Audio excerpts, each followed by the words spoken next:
I'd like to call to order the Charter Township of Chesterfield regular Township Board meeting for Tuesday, June 10th, 2025 at 7 p.m. to order. Item 1, could we all stand, face the flag, and recite the Pledge of Allegiance? I pledge allegiance to the flag of the United States of America and to the republic for which it stands, one nation, under God, indivisible, with liberty and justice for all. Clerk Berry, could you call the roll? Supervisor Kersten. Here. Treasurer Elliott. Here. Trustee Anderson. Here. Trustee Joseph. Here. Trustee Hornberger. Here. Trustee Vosberg. Here. Clerk Berry is here. Item 4, the approval of the agenda. Is there a motion to approve the agenda as presented? Motion to approve the agenda as presented. Motion by Clerk Berry. Is there any support? Supervisor. Trustee Vosberg? Discussion? Clerk Berry. Clerk Berry, aye. Trustee Vosberg. Aye. Trustee Anderson. Aye. Trustee Joseph. Aye. Trustee Hornberger. Aye. Treasurer Elliott. Aye. Supervisor Kersten. Aye. Item 5, presentations. We have 3 presentations scheduled tonight. Director Bassett, would you step forward with your crew and present the new officer?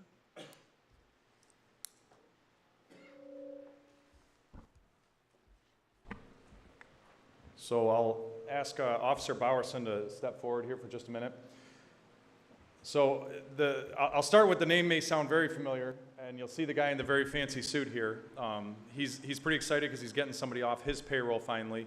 So we have Sergeant Bowerson, who retired and served our community for, honorably an entire career. But what I love to see is that same attitude of service is now moving on to the next generation. And we have Hunter here with us today, just graduated the academy, and I think it's a credit to Hunter that in the back, and I'd like to just give him a shout out. We have the director of the academy for Oakland is here to make sure that, recognize your good work. But I'm sure your dad has spent lots of time talking about this department, but you're coming and serving a community that supports its public safety, that supports the police department. But with that, it's a community that's going to expect a lot from you. I expect that whatever that call is, whatever the need is from our community, that we go above and beyond what is expected. And that is what's going to be expected from your FTOs as you first start, from your sergeants, from your lieutenants, from your captains, and from myself. As long as we always prioritize our residents and make sure to take care of them, we're going to be succeeding. So I expect that of you, but in getting a chance to meet you and obviously knowing your dad, you're coming from a good place, and I have full faith that you're going to do that. So with that, do we want to do the swearing in first or the badge first? What would you like to do? Okay, so I'll turn this over to you. Thank you. Okay, you're going to repeat after me, and then you're going to sign in these 2 places, okay? Come a little closer so they can get a picture and we can hear you. Please raise your right hand and repeat after me. I do solemnly swear I do solemnly swear that I will support the Constitution of the United States that I will support the Constitution of the United States and the Constitution of this state, and the Constitution of this state, and that I will faithfully perform the duties and I will faithfully perform the duties of police officer of police officer in and for the Township of Chesterfield, and for the Township of Chesterfield, County of Macomb, County of Macomb, State of Michigan, State of Michigan, to the best of my ability, to the best of my ability, so help me God. so help me God. Congratulations. Thank you. Please sign for me here and here. Thank you.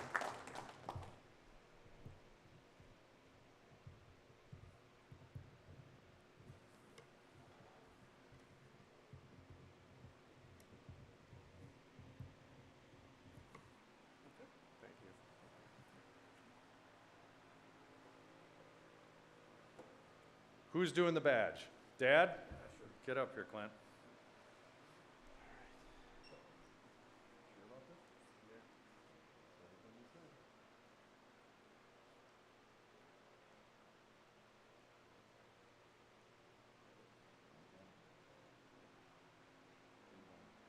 It's been a couple months. You're really slowing down. Exactly. All right. Congratulations. Thank you.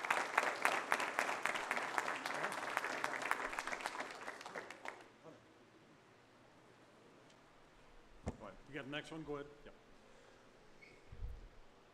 So with that, I'd like to ask Kate Walsh to step forward. Kate's been with us a number of years and getting to know her. I'm excited for you to transition into this new role. The role that you're transitioning into is the most critical supervision role in the entire department. And that may sound strange coming from, my seat, but my experience has been, when you look back, whether or not an officer feels supported, whether or not an officer knows that they're going to be taken care of, whether or not when they have a question at 2 in the morning, who's going to be there for them, it's going to be their sergeant. And whether or not our residents are given the first-class care and service that they need is going to be predicated on your attitude, your demeanor, and how you lead those officers. The reality is, most of the time you're out there, you're going to be in charge of everything, especially when it's 3 in the morning. There's not going to be a lieutenant around. There's not going to be a captain or a chief. There's going to be you, and in knowing you, I have full faith in your judgment. I have full faith in your leadership, and I'm excited for you to transition into this new role as sergeant. So with that, who's going to be pinning the badge? All right, don't mess it up. You've got experience too, so don't mess this up.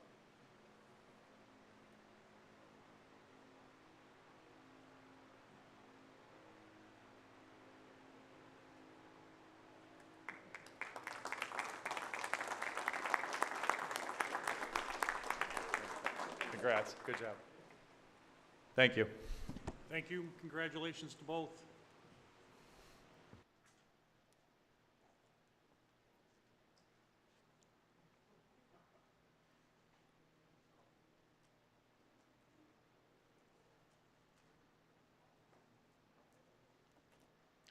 Last presentation. The last presentation is tonight is from Department of Public Service Water Main. Mr. O'Connor, it's all yours.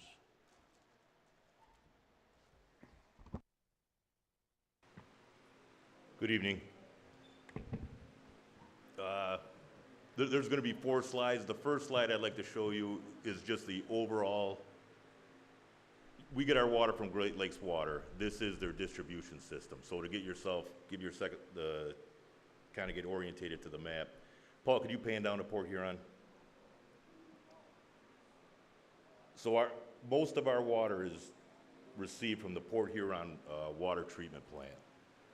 It's collected out of that lake. It goes down 69 and then to Imlay City and then down. And everybody in the light blue is served by that water treatment plant, which includes most of Chesterfield Township. We have 5 connections to Gliwa. 4 of those connections are off that line. We do have a connection at M59 in Snover, which comes from the Detroit water plant, which is off the Detroit River. You can't hear me? I'm gonna keep going. All right. So that gives where we get our water from, and that started in the early to mid 70s as Detroit started supplying Chesterfield Township with water. So the next slide we have is the water main breaks map.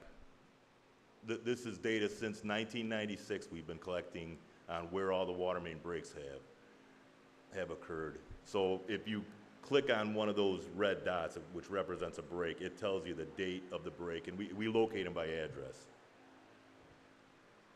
And the reason I bring up Detroit serving us starting in the early to mid 70s, before that, starting in the late 50s, Chesterfield Township got water probably from the Mount Clemens water plant up Jefferson to serve the Jefferson area and the streets off Jefferson. And that happened in the late 50s. So yeah, if you click on those water main breaks, that's Jefferson right there. You can see a lot of the breaks are on there. If you pan up to Peggy Lane is another road that has a lot of breaks. And also Sutton, if you pan over to Sutton, has a lot of breaks. Sutton has a lot of breaks also. So the final map I want to show, or actually there's 2 more final maps. One of them is the water main age map, the original map. Yeah, if you could zoom in on this. So this shows the vintage of the water main maps, and we've started at Jefferson because those are the oldest water mains in the township. Starting at Jefferson and M59, working up in the late 50s is when those water mains were constructed. That data also has been brought into GIS.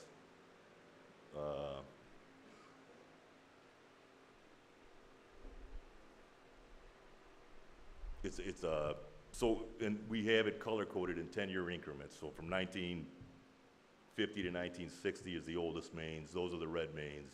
And it kind of just shows you where the original developments of Chesterfield Township was. So as you know, starting in like 2019, we started prioritizing and selecting streets and projects to construct for water main replacement. And a lot of that is based on this information, where we have the breaks, the age of the water main, the location of the water main, you know, if it's in the pavement or in the green belt, the size of the water main, and then also how many people it isolates when we do have a break. So starting in, again, roughly 2019, 2020, we started preparing a batting order of water mains that we'd like to replace. And currently the batting order is Jefferson, starting at M59, going to roughly 21 Mile Road. Peggy Lane, which is right just south of 23 Mile Road to Sugar Bush. And then Katelyn's is also the third spot we want to replace the water main. So and it's been in the budget since 22 or 23, but we didn't build water main for a couple of years just because we couldn't get ductile iron pipe. There was supply problems, and getting the material was a problem. So we put off projects for a couple of years. But starting this year, we do intend to start building these projects.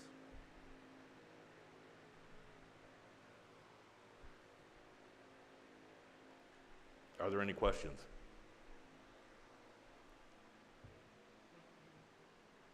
Thank you.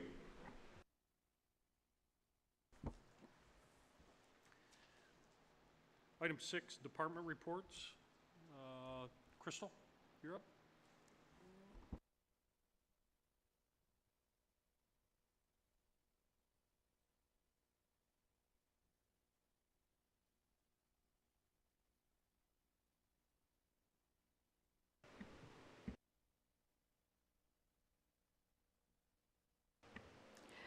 Good evening. Whoa, sorry.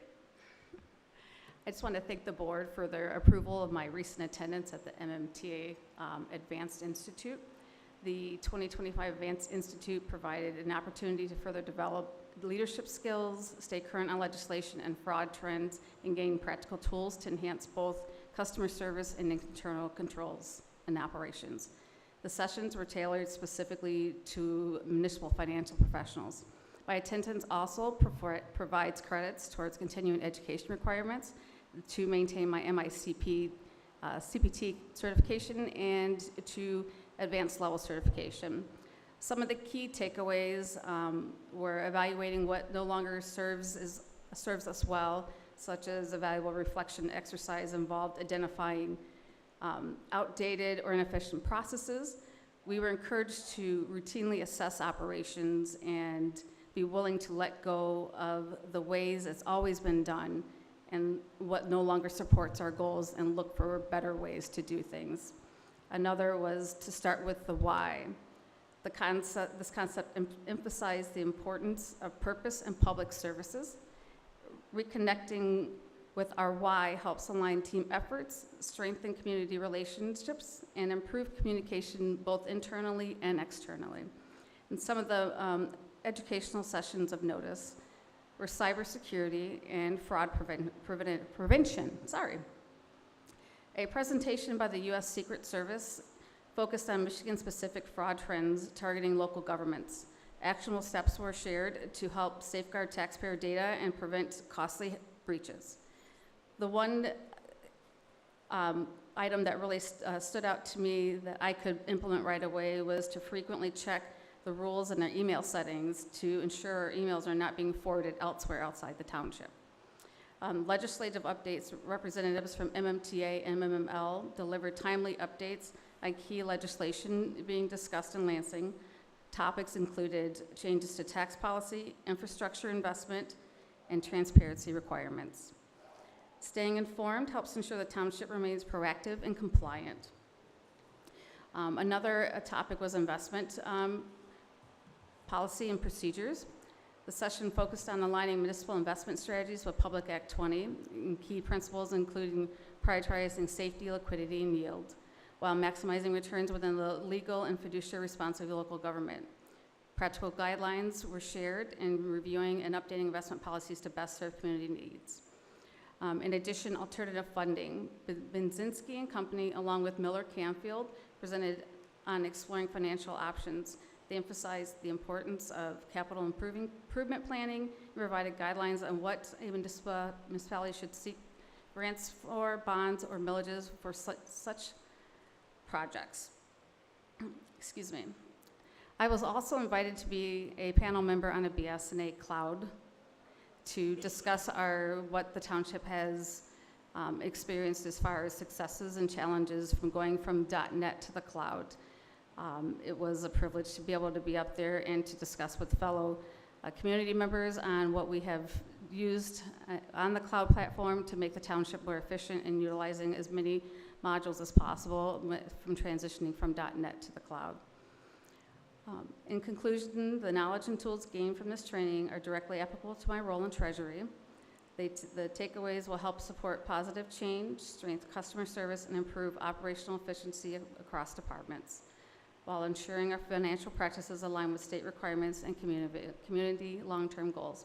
Once again, I appreciate you allowing me to continue my education to better do my job. Thank you. Thank you, Crystal. We'll bring it back up to the board and any board reports. Treasurer Elliott. Thank you. Crystal printed up the slide presentation from Bazinski and Miller Canfield on alternative funding, and I'll just pass that to the board members for you, a copy for each of you.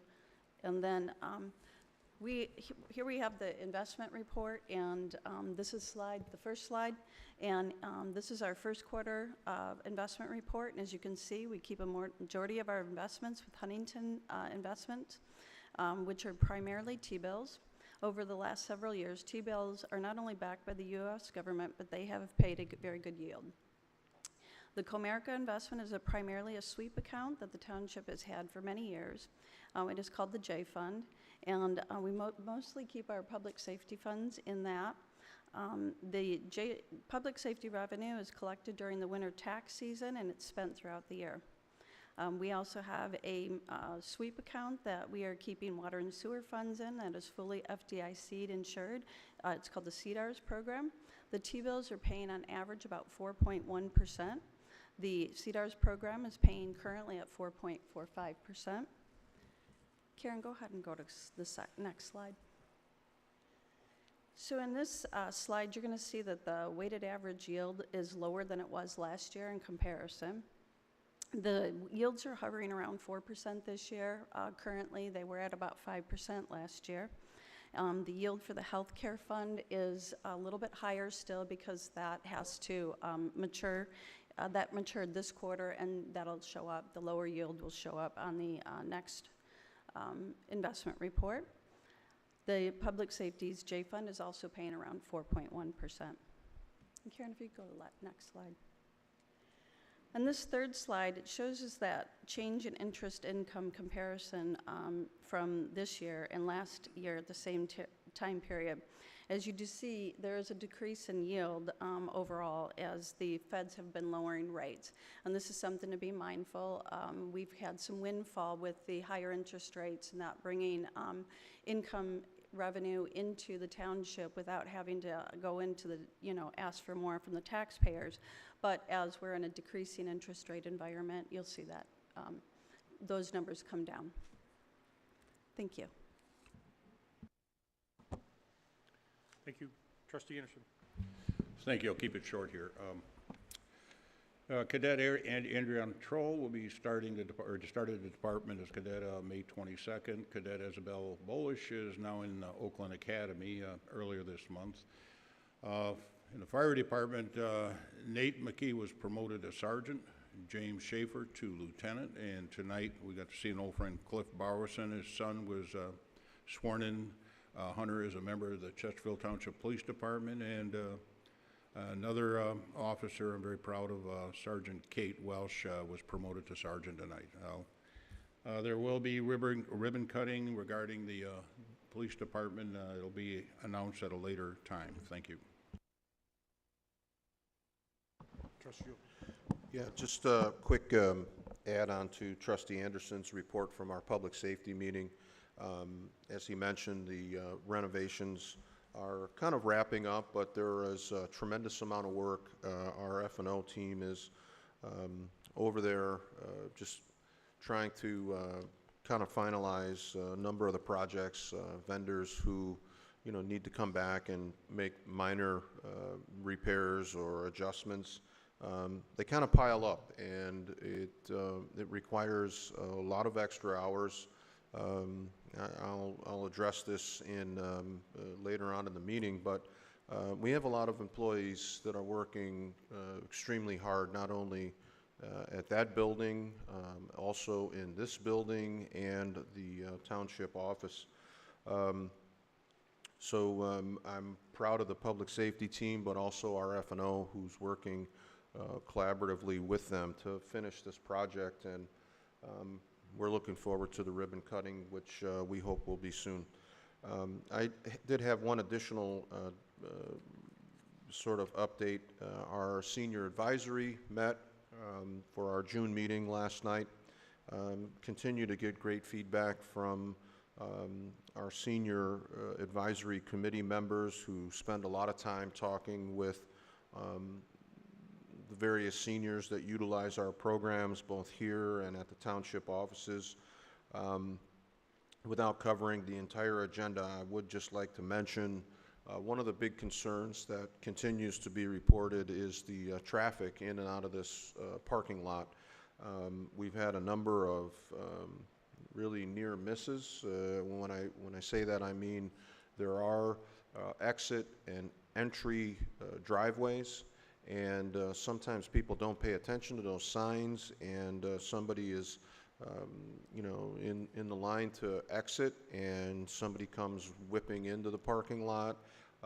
We've had a number of concerns, and I think what we're trying to do is maybe we have some additional signage that's been ordered, and try to make that more prominent. But did want to mention, please be careful when entering and leaving this parking lot, as there are designated entry and exit lanes. So, and that's all I have tonight. Thank you. Clerk Berry. Thank you, Mr. Supervisor. As you've probably figured out by now, it is conference season, and everyone is attending conferences. Myself, Deputy Clerk Rush, and Clerk Assistant Niza attended the Michigan Association of Municipal Clerks annual conference this last week in Muskegon. And Deputy Clerk Rush attended the Clerking 101 pre-conference, as she is new and working on her certification, her first level certification, and then Clerk Assistant Niza is working on her second level degree certification, and so she attended some of the advanced classes with me. Some of those classes that we attended included issues such as not allowing stress and burnout to destroy organizational performance, leadership and communication in the workplace, also a number of elections-related sessions such as the legislative update, as well as FOIAs as they specifically relate to elections, as well as also election budgeting. As many of you know, and as it'll become very obvious next year, elections are costing more than they ever have due to the mandates of Proposal 22-2, now Public Act. And so those are mandates we must follow, and you cannot get away from those costs. So more clerks need some additional assistance in terms of budgeting, because it's a very different animal than many of us are used to. I think Chesterfield here handled it very well and was able to bring our costs considerably less than some other communities. So I think we have a better handle on it, but nonetheless, a very valuable class to have.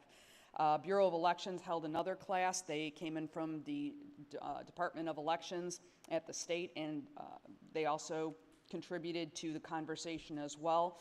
Cannabis Regulatory Act was covered, as well as how to find the law and Michigan compiled law review, retention schedules, and financial and governmental accounting. A lot of people are unaware that it is the clerk in the township who is responsible for all the accounting functions. And the reason for that is actually a record-keeping function. People think it's a financial function. It's actually a record-keeping function, which is why it falls under the clerk. So as far as financial management inside the township, it's kind of a two-sided coin. The treasurer is on one side for disbursements and reconciliation on her end, and then the clerk is on recording all of the financial transactions and reconciling on our end. So they work hand in hand, and so we had an entire session on governmental accounting. It's always helpful. And also, clerks are also responsible for cemeteries, which a lot of people are unaware of also. And it's not necessarily the management of the cemetery itself that may fall under F&O, but we are responsible for all of the records related to the cemetery. And Trustee Vosberg and I have worked many times on making sure that all of our veterans are properly recorded and all of their grave sites have been properly managed by our office. So I thank her for that, and they did talk about that, and they talked about working with community members who had been in the community for a long time may be able to be of assistance, and I just wanted to make mention that Trustee Vosberg has stepped forward to assist with that, and also actually Trustee Anderson too. So we've also talked about that in the past as well, and making sure that those veteran graves are properly marked and recorded and registered with the Historical Society for Michigan. So we also did an update on that. So those were the things that we were working on.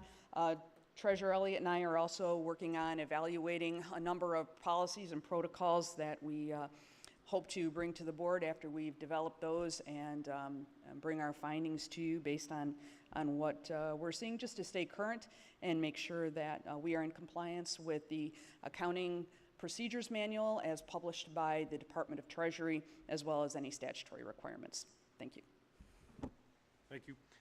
Item 7, public comments on agenda items only. There is a 3-minute time limit, and comments on agenda items only. Agenda items only. Jim Weiner. Today is the word enough.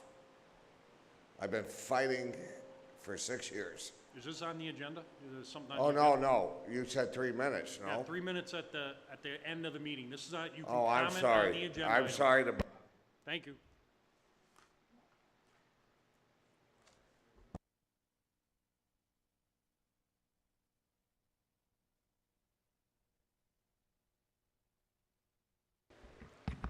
Joe Kadich, I live on Sutton.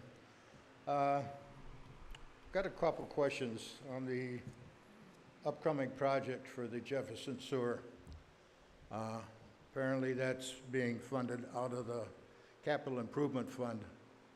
And where's that money, Ben? Where is it coming from? I don't think I saw anything in the budget allowing money for capital budget or capital improvement fund. So where does that come from? Also, I didn't hear Sutton mentioned when Mitch was going through it. Sutton was on the agenda, not the agenda, but on plan for last 2 years, and now it's suddenly disappeared. We're not going to fix our water main. Last count, if you look down there were like 26 burst in that water main.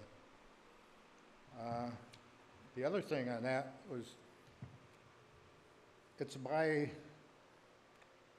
I guess, public services, which, what department is that?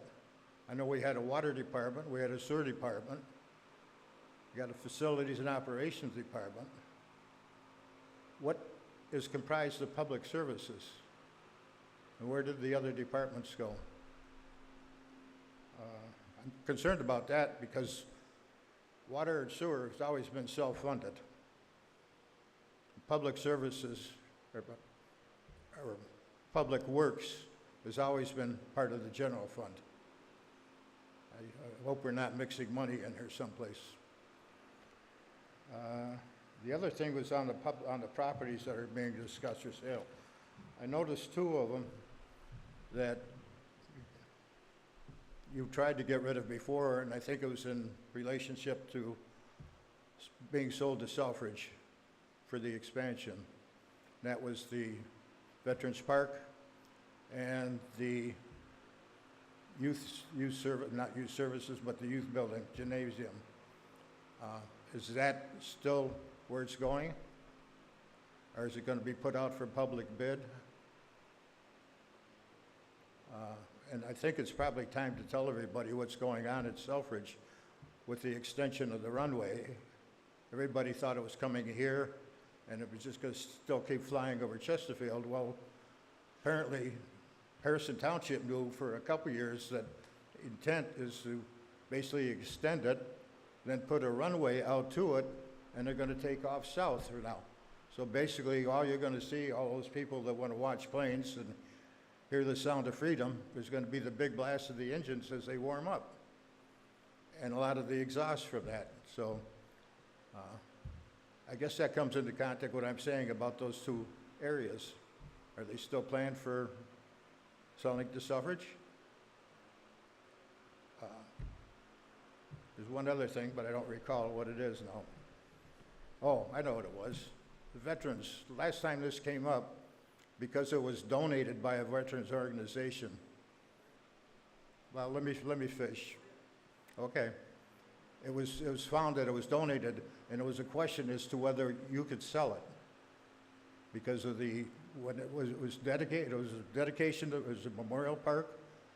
The organization of veterans that put it there, and there's question, they donated the property, and there's questions as to whether you could just sell it.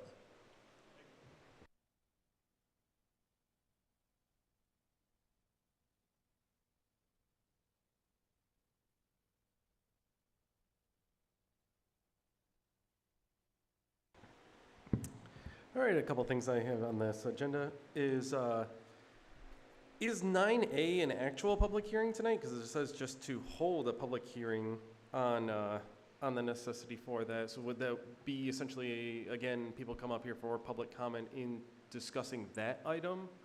And then the other thing also I have a question about is 10G. It's written very vaguely about how it just says, open a discussion to initiate a comprehensive review of township-owned properties. That sounds incredibly vague. Are you guys just gonna talk about properties owned by the township just to discuss it? Because it doesn't seem like there's an actual purpose for that being on the agenda. And there's nothing actually there to discuss, just we have properties, let's discuss them. All right, please address that, please. Thank you.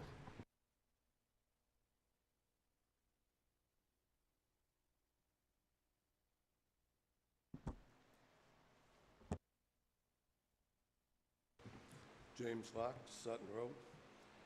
I'd like to speak on item C on the agenda. I'm glad to see it. The board's able to find $3.2 million for the water main along Jefferson. I believe it's a very great idea that you have, putting in the water main, taking care of sewer lines and that before they repave the road in 2029. Hope you continue it on through, right on up to New Baltimore before we repave the road. Because I've learned on my street on Sutton that you get the road paved, then they put in the water main later, and as it is, we have water main breaks, and we got a tore up new road. But I'm glad to see you're gonna do it right. And one more thing on item G. On item G, it's discussion on property and that, whether to keep it, repurpose it, sell it. In the PDF, there's one property that's marked in red. I firmly agree that that should be sold. It's of no use to us. It's a terrible expense to us that we cannot afford. So consider that property is marked in red in the PDF to be sold. Thank you.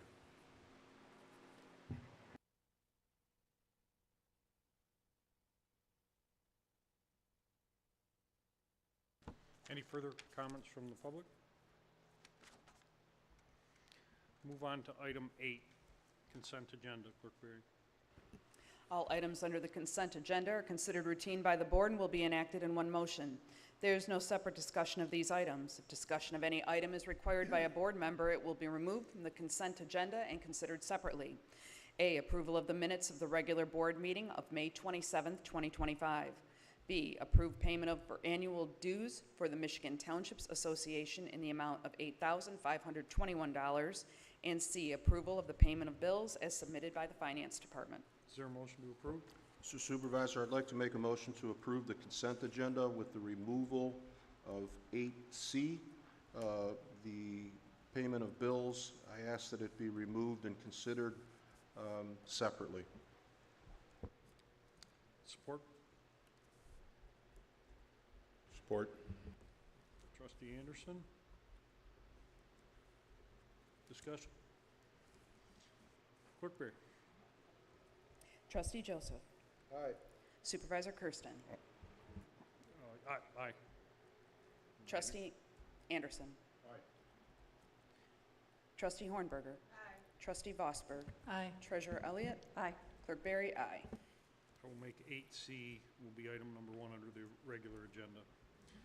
Item 9, public hearing. Clerk Berry. Item 9A is to hold a public hearing of necessity for the Chesterfield Township pathway, Sugarbush Road to Meldrum Drain Crossing at Anchor Bay Middle School South. Is there a motion to open the public hearing? So moved. Trustee Joseph, supported by Trustee Hornberger. Clerk Berry? I'm Trust- sorry. Go ahead. Trustee Joseph. Aye. Trustee Hornberger. Aye. Trustee Anderson. Aye. Trustee Vosberg. Treasurer Elliott. Aye. Supervisor Kersten. Aye. Clerk Berry, aye. Mr. O'Connor. Good evening. For reference, there's a map up there behind you. The north arrow is actually pointing towards the American flag. This is an extension of the Jefferson pathway, which starts at Jefferson and Salt River and heads towards Sugarbush, which was phase 1, which we received a TAP grant for. This is the second phase, which goes up to Sugarbush.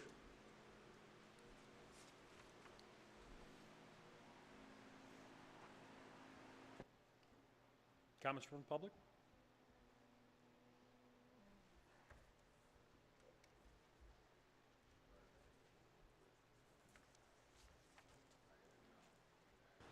James Locke, Sutton Road. I don't believe we should be running the pathway down through that property with that drain down through there. If you're gonna put a pathway down through there, there's woods and everything. You have that drain there. If you're gonna have little kids running around down through there and everything, they're gonna be tempted to go near the water. That's a danger.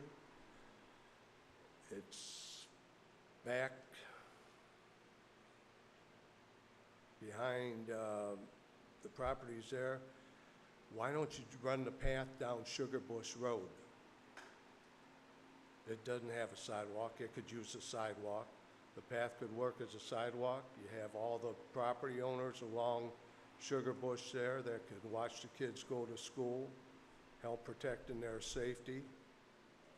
And it'll connect right to the sidewalk that goes along the rest of Sugarbush Road right here to the community center, which is what you want to do, is connect the pathway to the community center. So why not put sidewalk in down Sugarbush where it's of more use to more people, instead of just a walkway out in the woods? You know, you have a lot of good ideas, but I don't think you think them through. I don't think you want kids walking through those woods and that and along that creek. There's a better use for that money and that, better place for it. Thank you.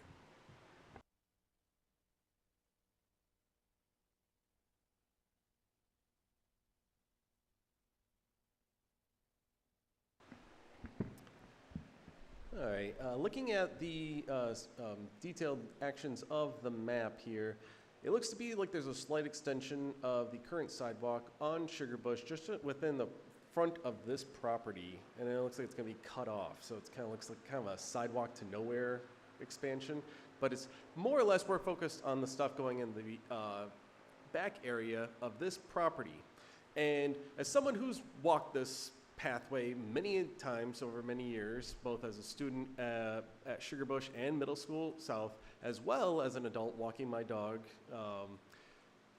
it's not to say that it's a bad idea. The issue here is it a desired pathway?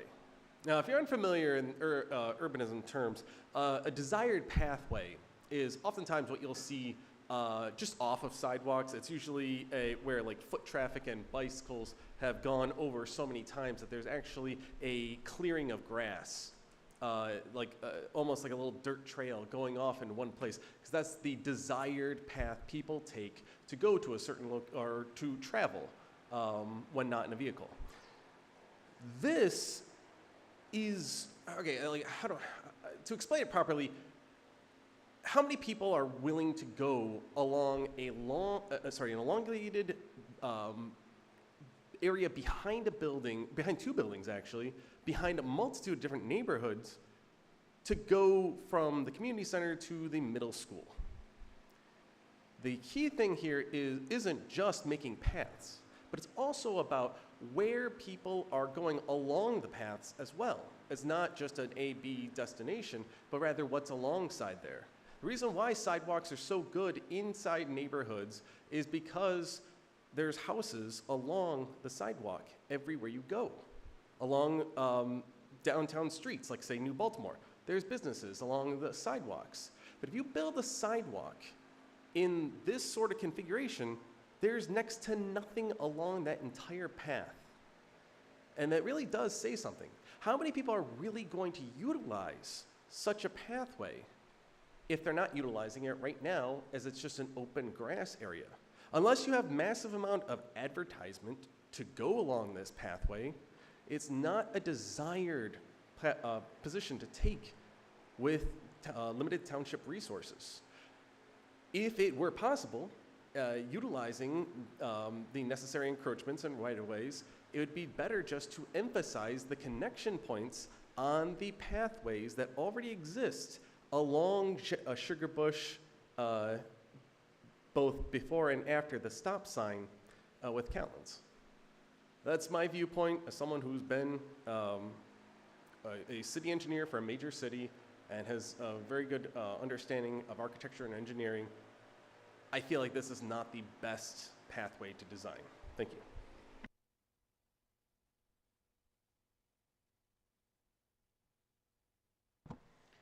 Any more comments from the public? Any more comments from the public? Supervisor Kersten will make a motion to close the public hearing at 7:44. Is there any support? Second. Trustee Vosberg. Clerk Bear? Supervisor Kersten. Aye. Trustee Vosberg. Aye. Trustee Anderson. Aye. Trustee Joseph. Aye. Trustee Hornberger. Aye. Treasurer Elliott. Aye. Clerk Barry, aye.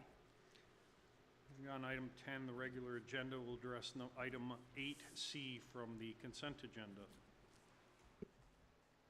Is there a motion to approve item 8C? Motion to approve item 8C. Motion by Clerk Berry.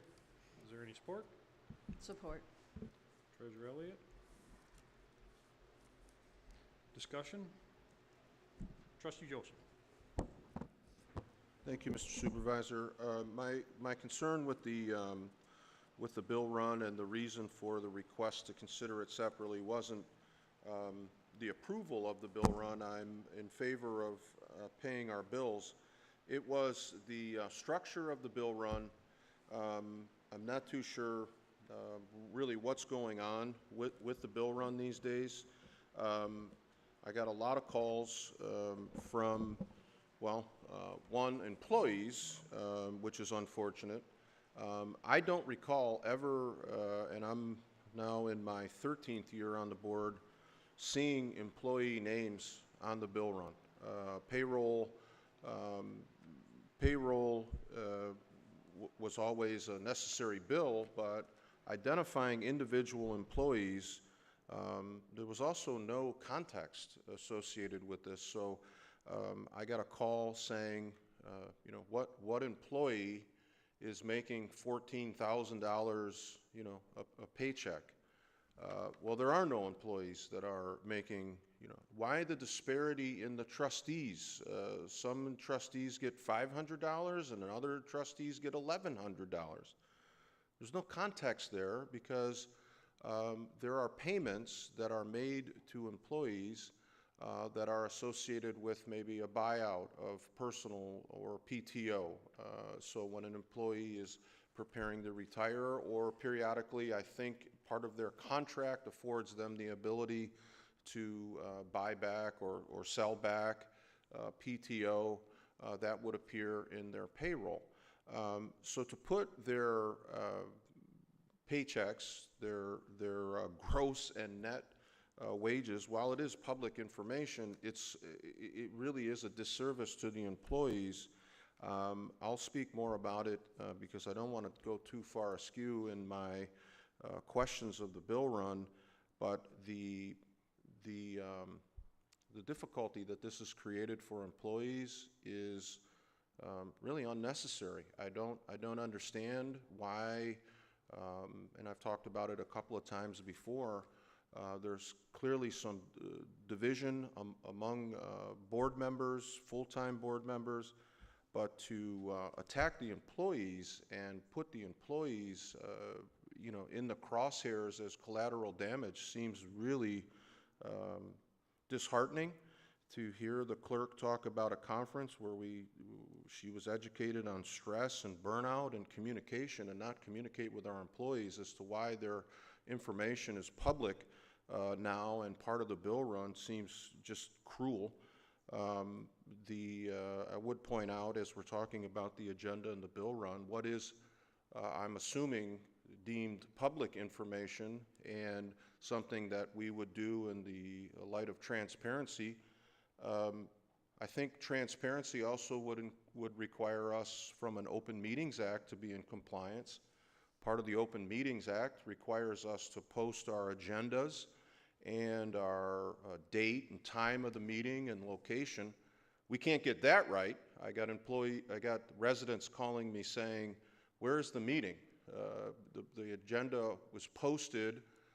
Again, employees' information is there in an effort to be, I guess, transparent, but we don't tell people where the meeting is. So that's inadvertently left off.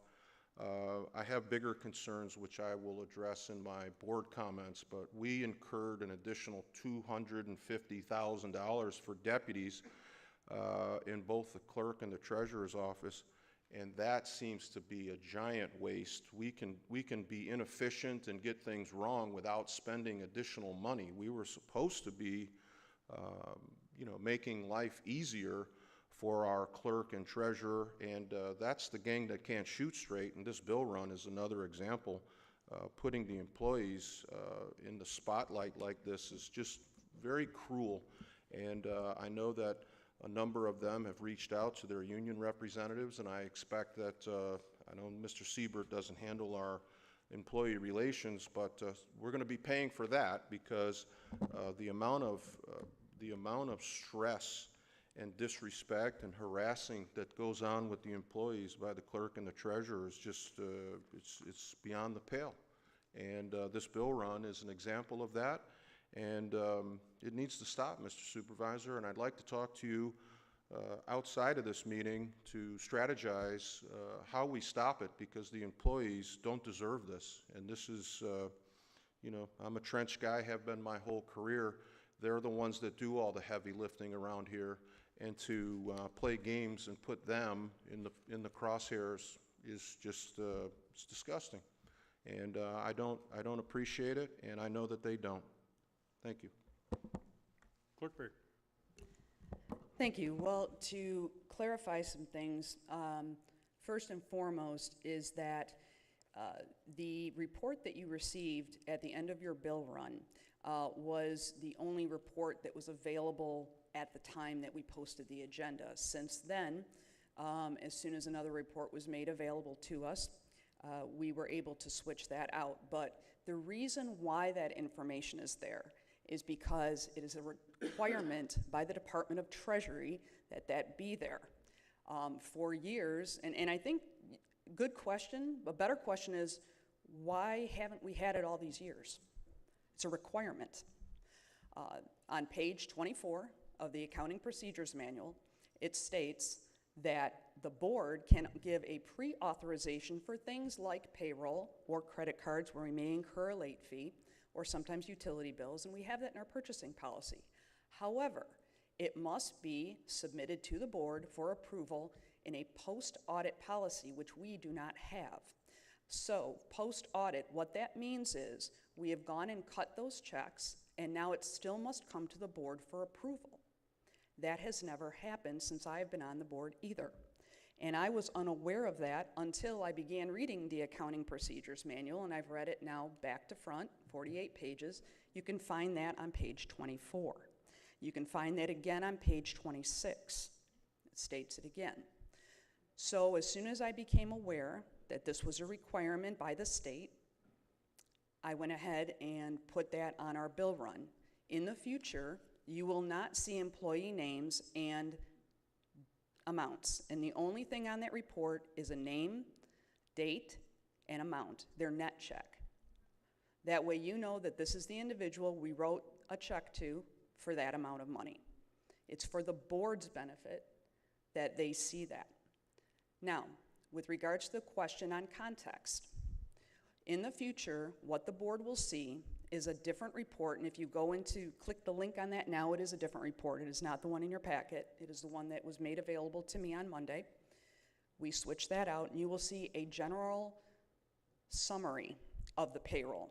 You will have the gross payroll, the net payroll, and what the deductions were in gross, so there will be no individuals. However, if any board member or any member of the public requests or requires a breakdown of that summary, we will provide it to you upon request. It is a public document, and we will redact all the appropriate information that is on there. If you want to see every single check detail, the board and the public has a right to ask for that after we have redacted all the appropriate information that needs to be redacted. But it is required in that document to have this on the bill run. So as soon as I was made aware of that and learned that, I made the adjustment and the change. So that's what you will see, and that's why it is there now. I hope I've answered all those questions. I'd be more than happy to meet with any member of the public, any employee, and it had nothing to do with anything personal at all. This is a statutory requirement.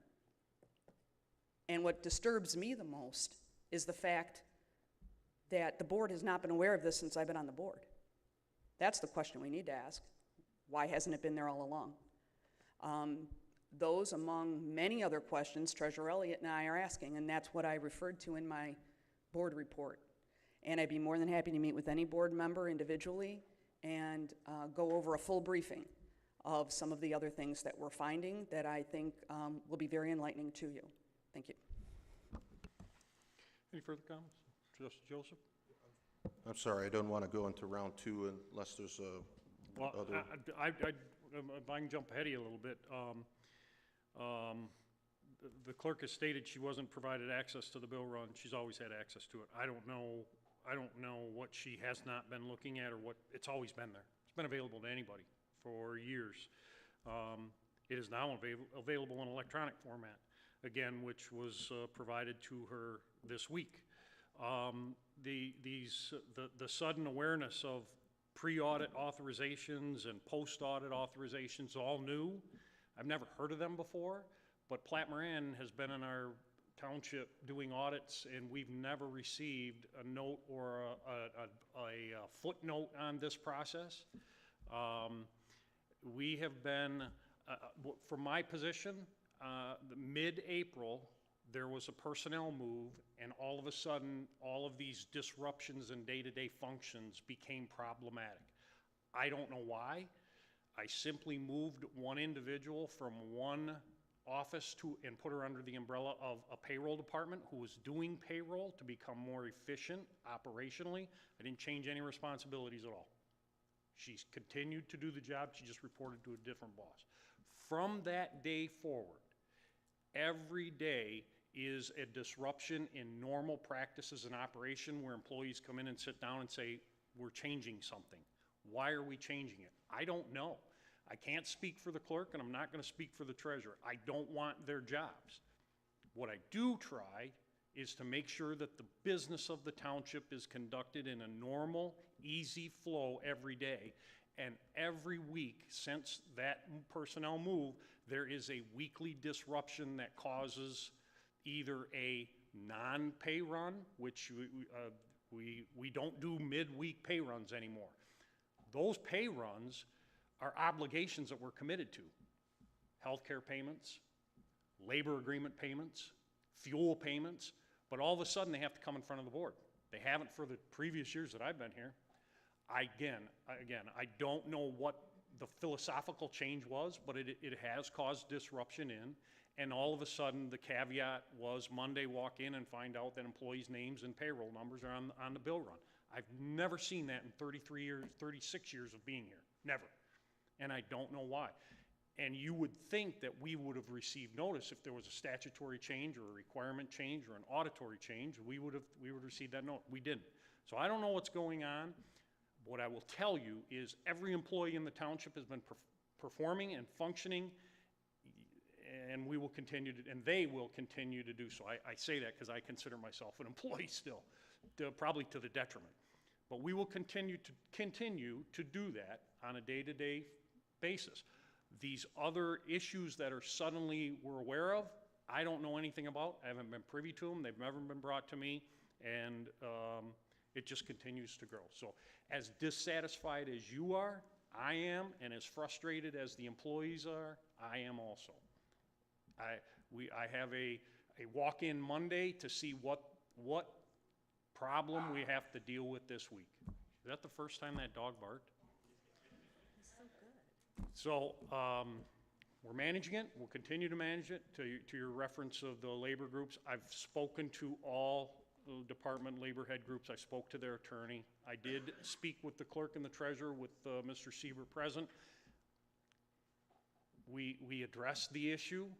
I don't know where it came from, and I'm not going to, I think I have no clue where it came from. It's never been done before, and I think Mr. Siebert properly addressed it.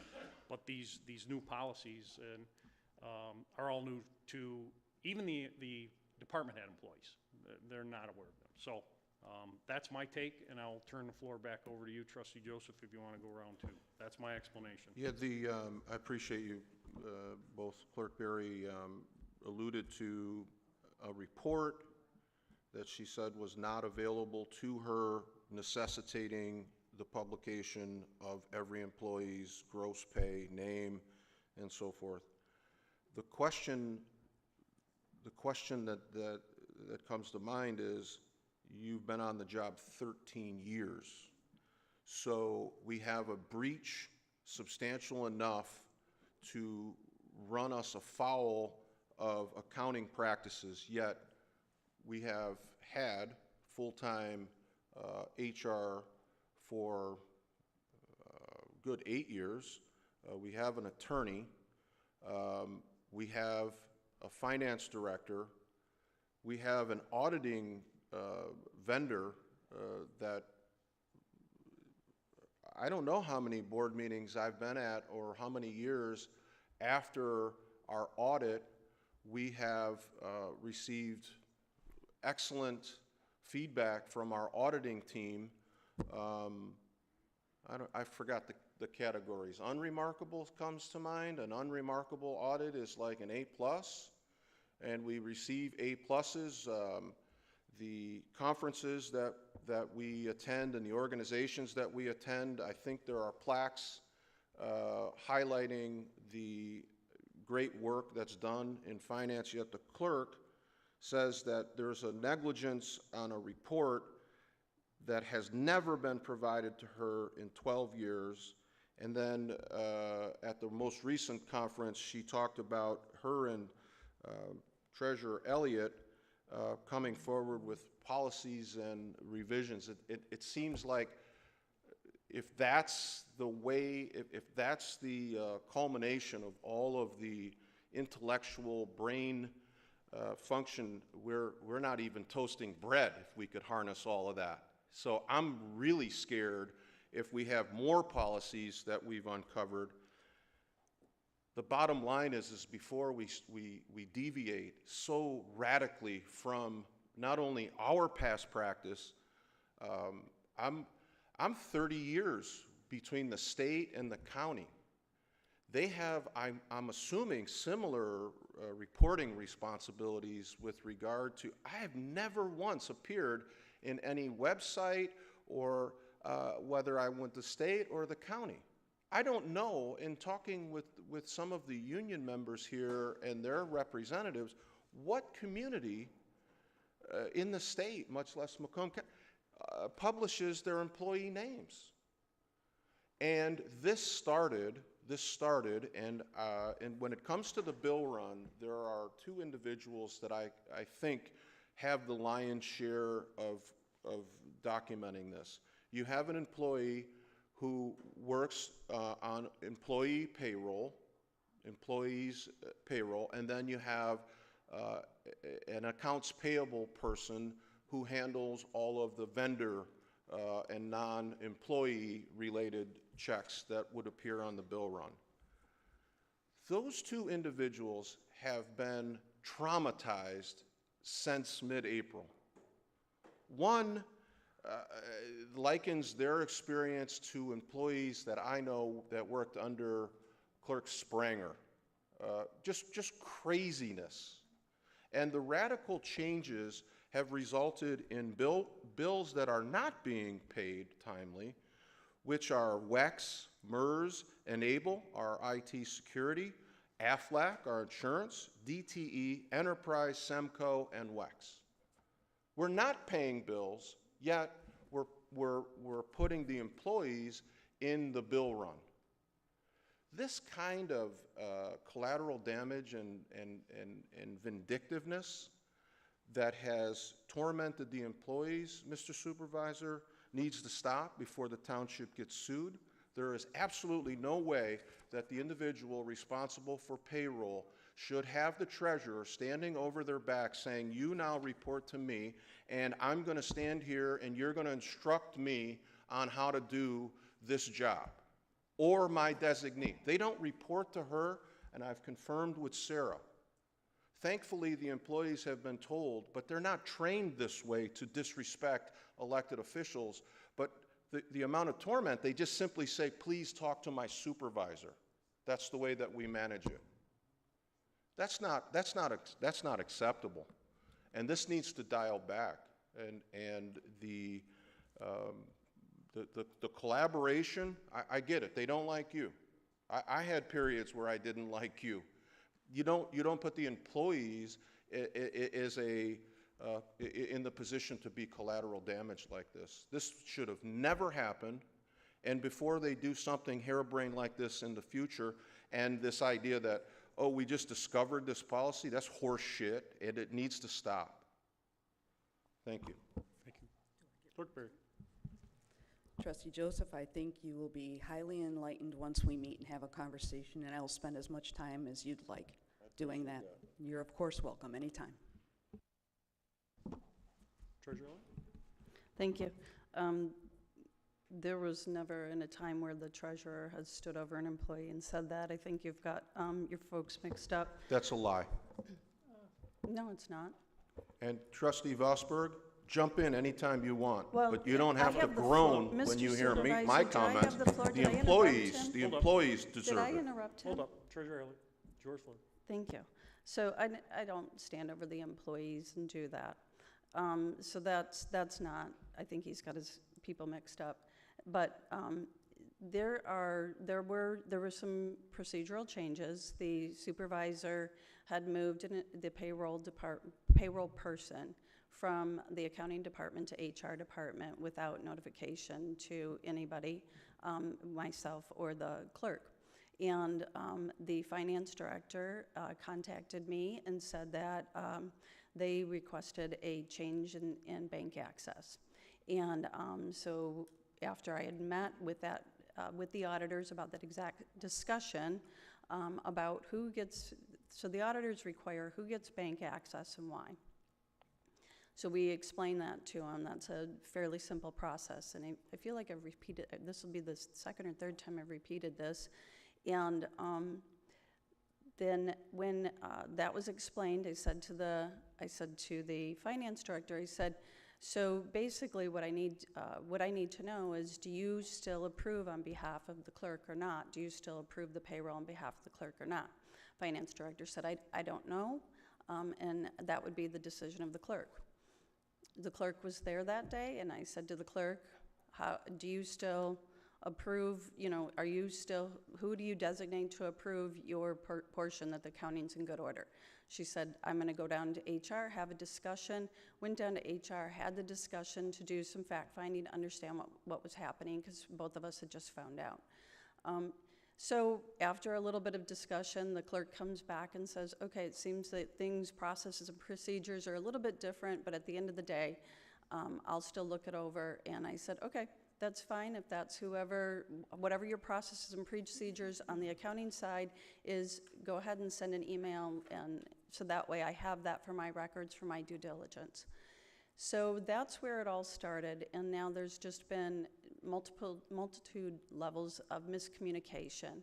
And I'm hoping that we can get to the point, at least today, where administratively, the 3 full-time electeds, we did sit down and have a talk this week, and I think that on a professional basis, the 3 full-time electeds could probably hash this out at a table and get processes and procedures and understanding and no more miscommunication.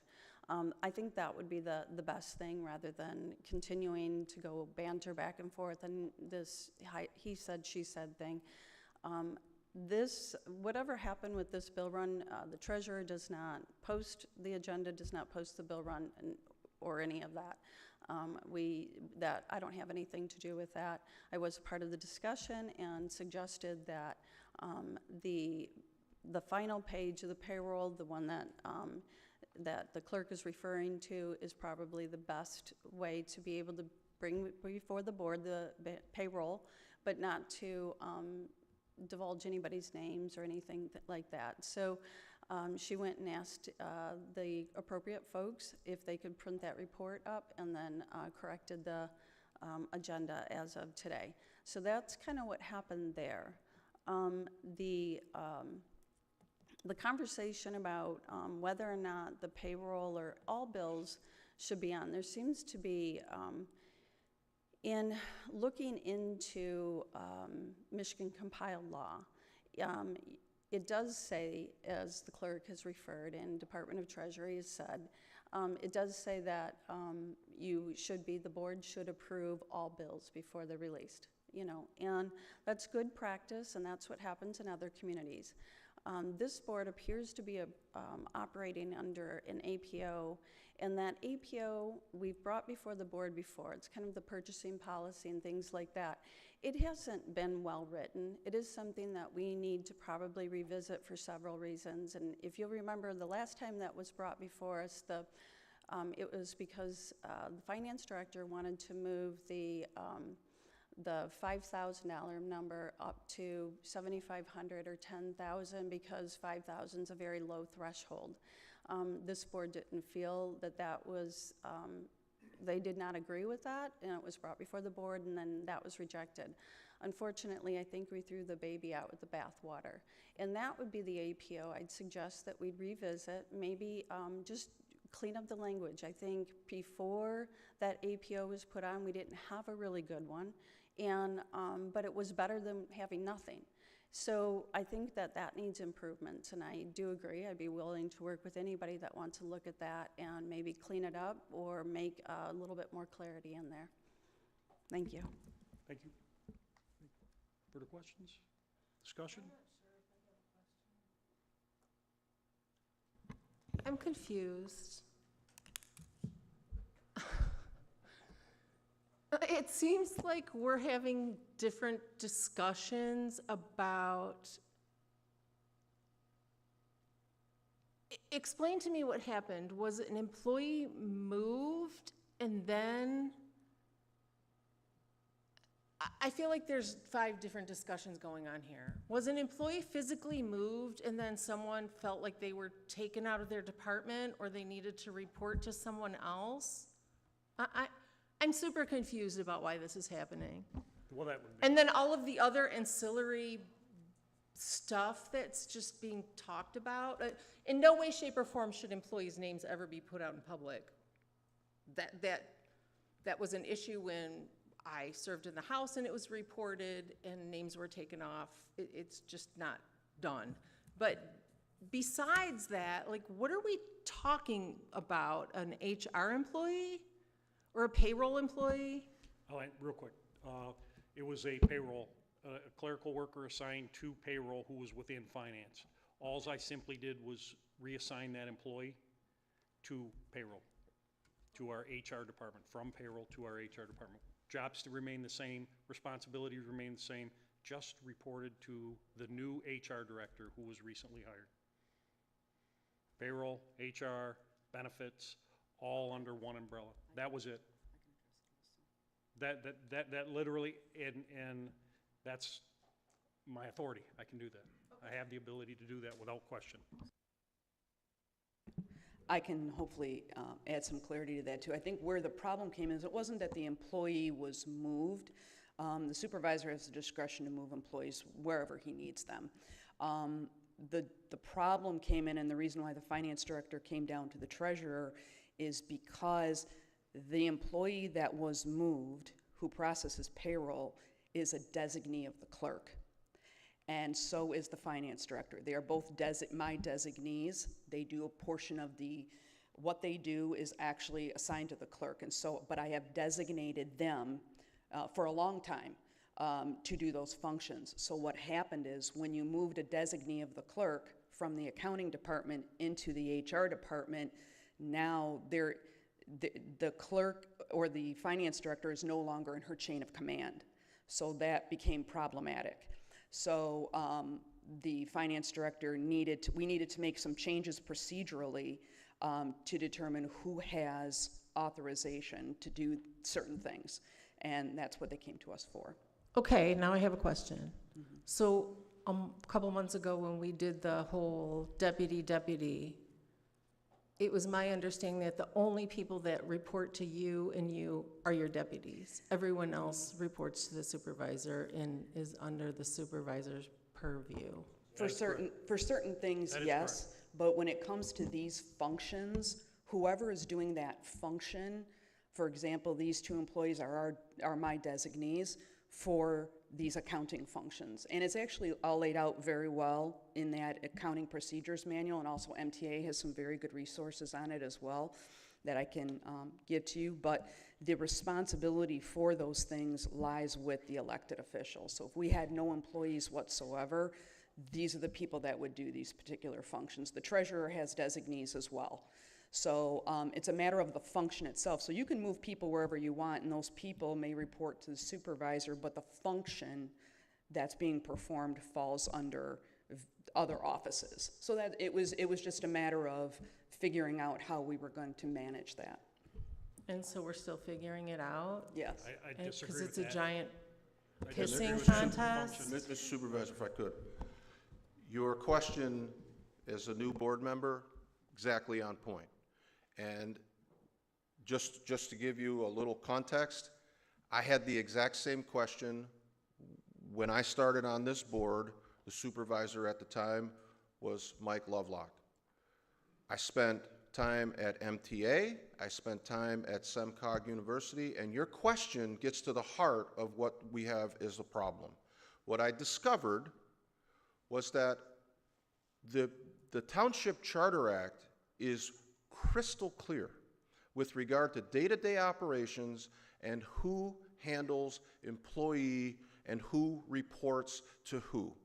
This has been covered periodically over the years in different disputes and but I talked to the attorneys at MTA, I talked to SEMCOG, I talked to Mr. Siebert, I've researched this, and I can tell you, I believe with everything that I have, as much as I've railed against it, the supervisor, from a statutory responsibility, has complete autonomy over the day-to-day operations, and the only employees that report directly to the clerks are the ones that the board has designated to compensate with a full-time salary, full benefits, full everything.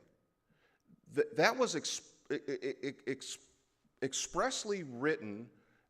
Our role was only to fund those positions. They were previously funded at a stipend of about $3,000. My understanding, this idea of I have designees and I have designees, there are, of course, collateral relationships between the treasurer and the clerk, but statutorily, personnel, and if I'm wrong, please let the attorney jump in and tell me, but your question is exactly right. The supervisor doesn't need to hold a committee meeting when an assignment of who reports to who is done. That happened in mid-April, and all hell has broken loose. Now we have policies and procedures that were uncovered for decades, and thank God we found it because we'd be in non-compliant.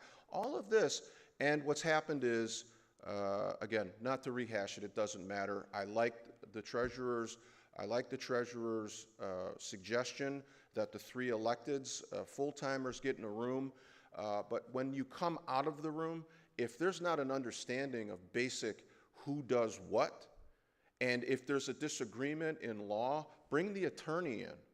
But I've understood, Trustee Hornberger, that during these meetings, the attorney is somehow wrong, and no, this is the... We don't have a constitutional crisis under the Township Charter Act here in Chesterfield. We have petty, stupid politics that have existed here for far too long, but now they've boiled over and we're doing things that impact employees that is not cool. And that needs to stop. But I agree with you, if we have an understanding of who does what, and the Township Charter Act is our guiding document, that says that the supervisor, and as much as I disagreed with when the guy at the top ended up being pulled out by the FBI in handcuffs, trust me, I was challenging that. But everybody that I talked to, from MTA to SEMCOG to our own attorney, said the same thing. The autonomy of the township supervisor as it relates to day-to-day operations it's not in debate. The only policies that we have are APOs, which aren't law. They're just guiding documents. So we can revise our APO, which is a good idea if we can all agree on a revised APO. But at the end of the day, if the clerk and the treasurer don't recognize who has day-to-day operations, we're going to be in trouble. And the employees, they should not be paying the price. They should not, and they are.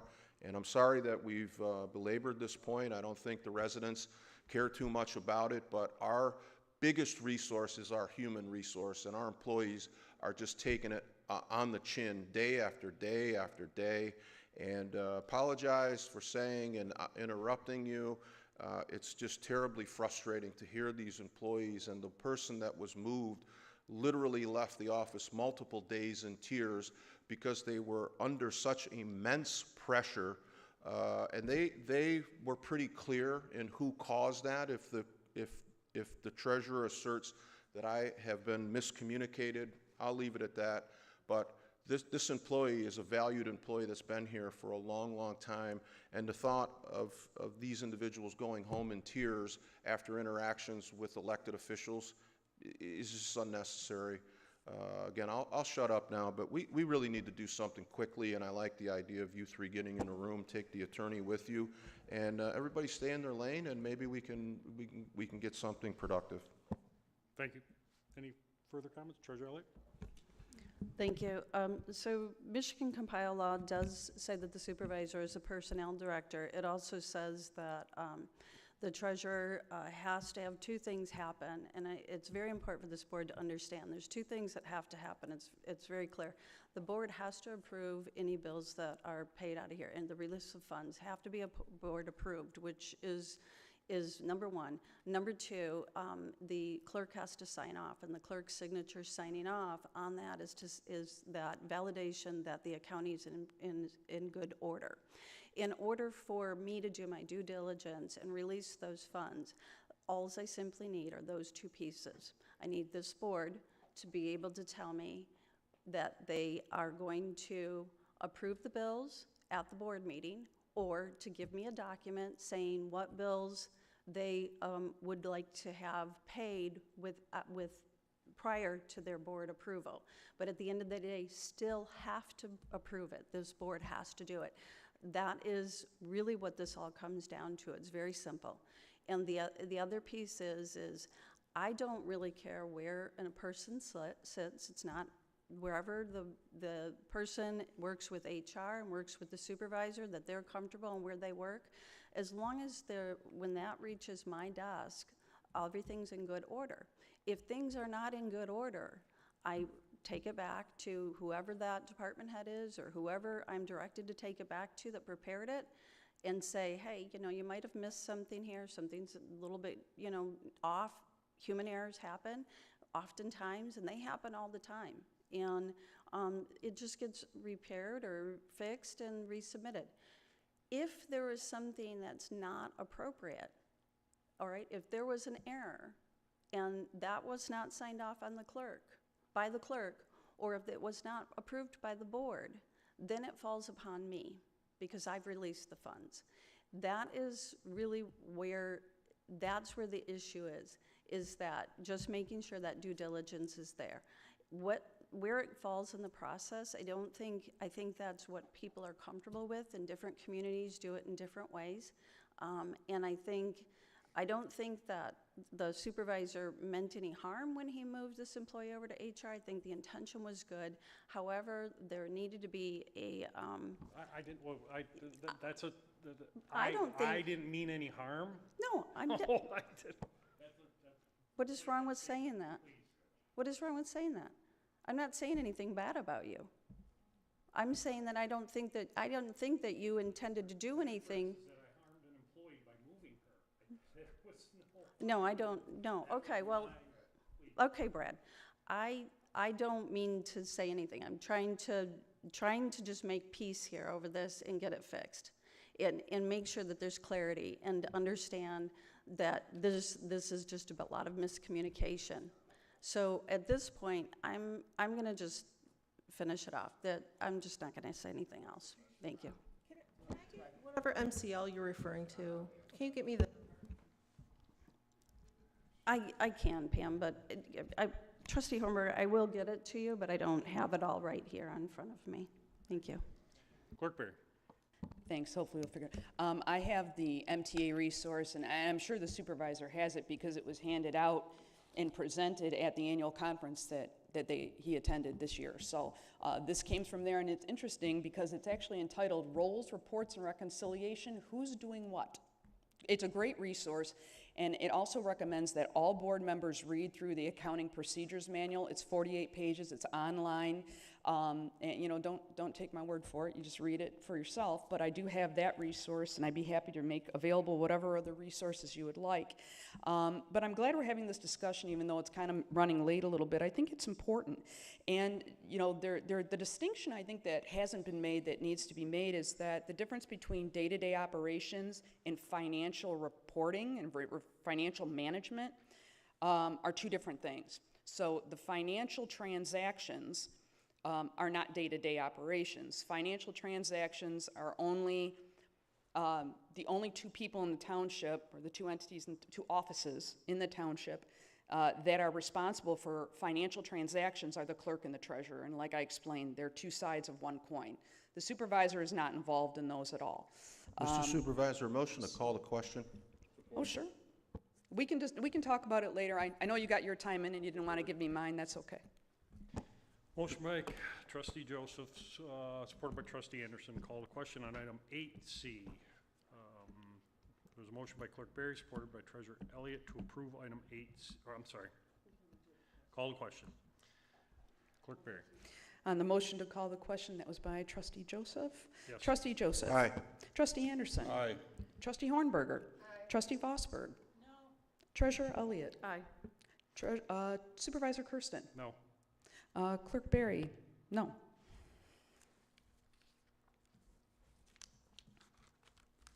Continued discussion? No, it was 4-3. 4 votes for? Okay, I'm sorry. Call the question. Item 8C, I miscounted, I'm sorry. Item 8C, there's a motion by Clerk Berry, supported by Treasurer Elliott, to approve item 8C. Clerk Berry. Clerk Barry, aye. Treasurer Elliott. Aye. Trustee Anderson. Nope. Trustee Joseph. Aye. Trustee Hornberger. Trustee Vosberg. Supervisor Kersten. Aye. Regular agenda, item 10A. Item When you're ready. 10, item 10A is to adopt proclamation number 2025-07 to designate July 2025 as Parks and Recreation Month in Chesterfield Township. Clerk Barry, would you read the proclamation?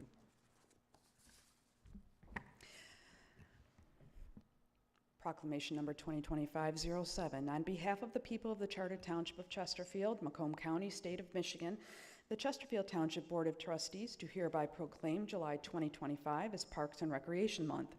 Whereas Parks and Recreation is an integral part of communities throughout this country, including Chesterfield Township, Michigan, and whereas Parks and Recreation promotes health and wellness, improving the physical and mental health of people who live near parks, and whereas Parks and Recreation promotes time spent in nature, which positively impacts mental health by increasing cognitive performance and well-being, and alleviating illnesses such as depression, attention deficit disorders, and Alzheimer's.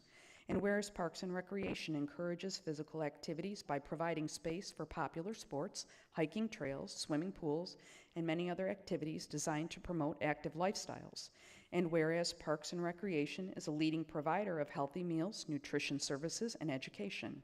And whereas Parks and Recreation programming and education activities, such as out-of-school time programming, youth sports, and environmental education are critical to childhood development. And whereas Parks and Recreation increases a community's economic prosperity through increased property values, expansion of the local tax base, increased tourism, the attraction and retention of businesses, and crime reduction. And whereas Parks and Recreation is fundamental to the environmental well-being of our community. And whereas Parks and Recreation is essential and adaptable infrastructure that makes our communities resilient in the face of natural disasters and climate change. And whereas our parks and natural recreation areas ensure the ecological beauty of our community and provide a place for children and adults to connect with nature and recreate outdoors. And whereas the U.S. House of Representatives has designated July as Parks and Recreation Month. And whereas Chesterfield Township recognizes the benefits derived from parks and recreation resources. Now therefore, the Chesterfield Township Board of Trustees do hereby proclaim July 2025 as Parks and Recreation Month in Chesterfield Township. Supervisor Kersten will make a motion to approve. Is there any support? Second. Clerk Barry, Aaron, comments? Yeah, good evening. This year, we're joining forces with the National Recreation Park Association with the theme Build Together, Play Together. As a reminder, the contributions of more than 150,000 full-time recreation professionals nationwide, including also seasonal, part-time, and volunteer help that we get. Each July, we celebrate park recreation professionals and how they improve the lives of millions of people nationwide, making a lasting impact on communities across the country. Parks and recreation programs are essential to community health and well-being, as Clerk Barry was just talking about as well. During Park and Recreation Month, the NRPA encourages park and recreation agencies to showcase the ways in which they communicate strong, vibrant, and resilient communities all year, and how communities members can help support their local agencies as well. And this year also marks the NRPA's 40th annual Parks and Recreation Month. Thank you, sir. Comments from the board? Trustee Vosberg. Thank you. I have two things. First of all, it's great that we're celebrating this. Thank goodness our Parks and Rec is a year-round activity, so besides the month of July, I was out kayaking Saturday, and lots of people were out using the water all over the place. So I have one comment, and that would be to correct a grammatical error, the last paragraph, that the Board of Trustees does hereby proclaim instead of do. What correction was it? The very last sentence, the last paragraph. We'll make the necessary changes. Yeah, I talked to Thank the you. clerk before, brought that up.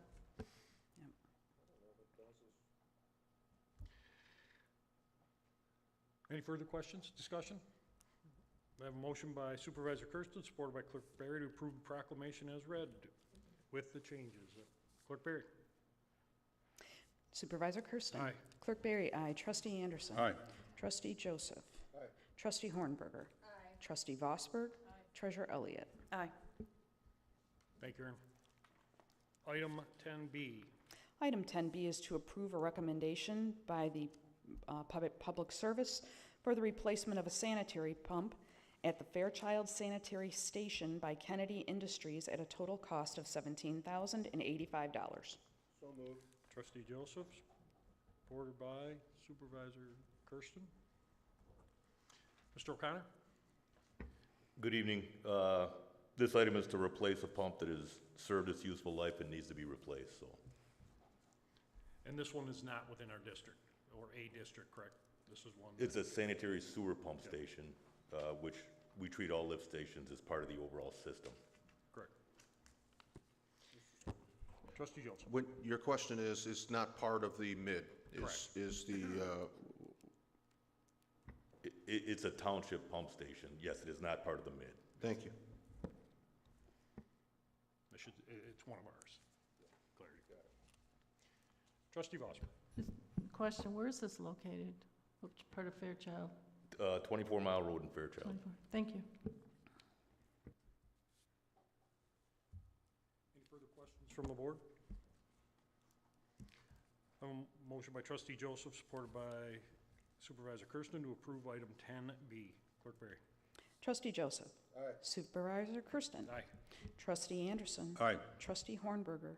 Trustee Vosberg. Aye. Treasurer Elliott. Aye. Clerk Barry, aye.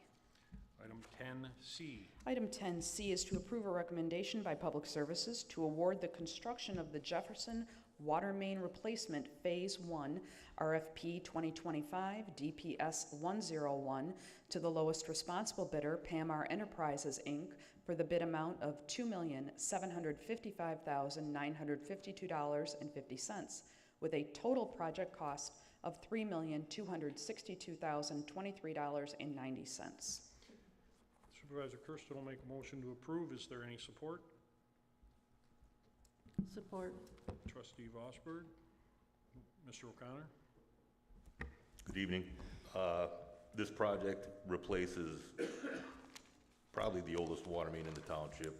It's a 12 inch that extends north in Jefferson from M59. Questions from the board?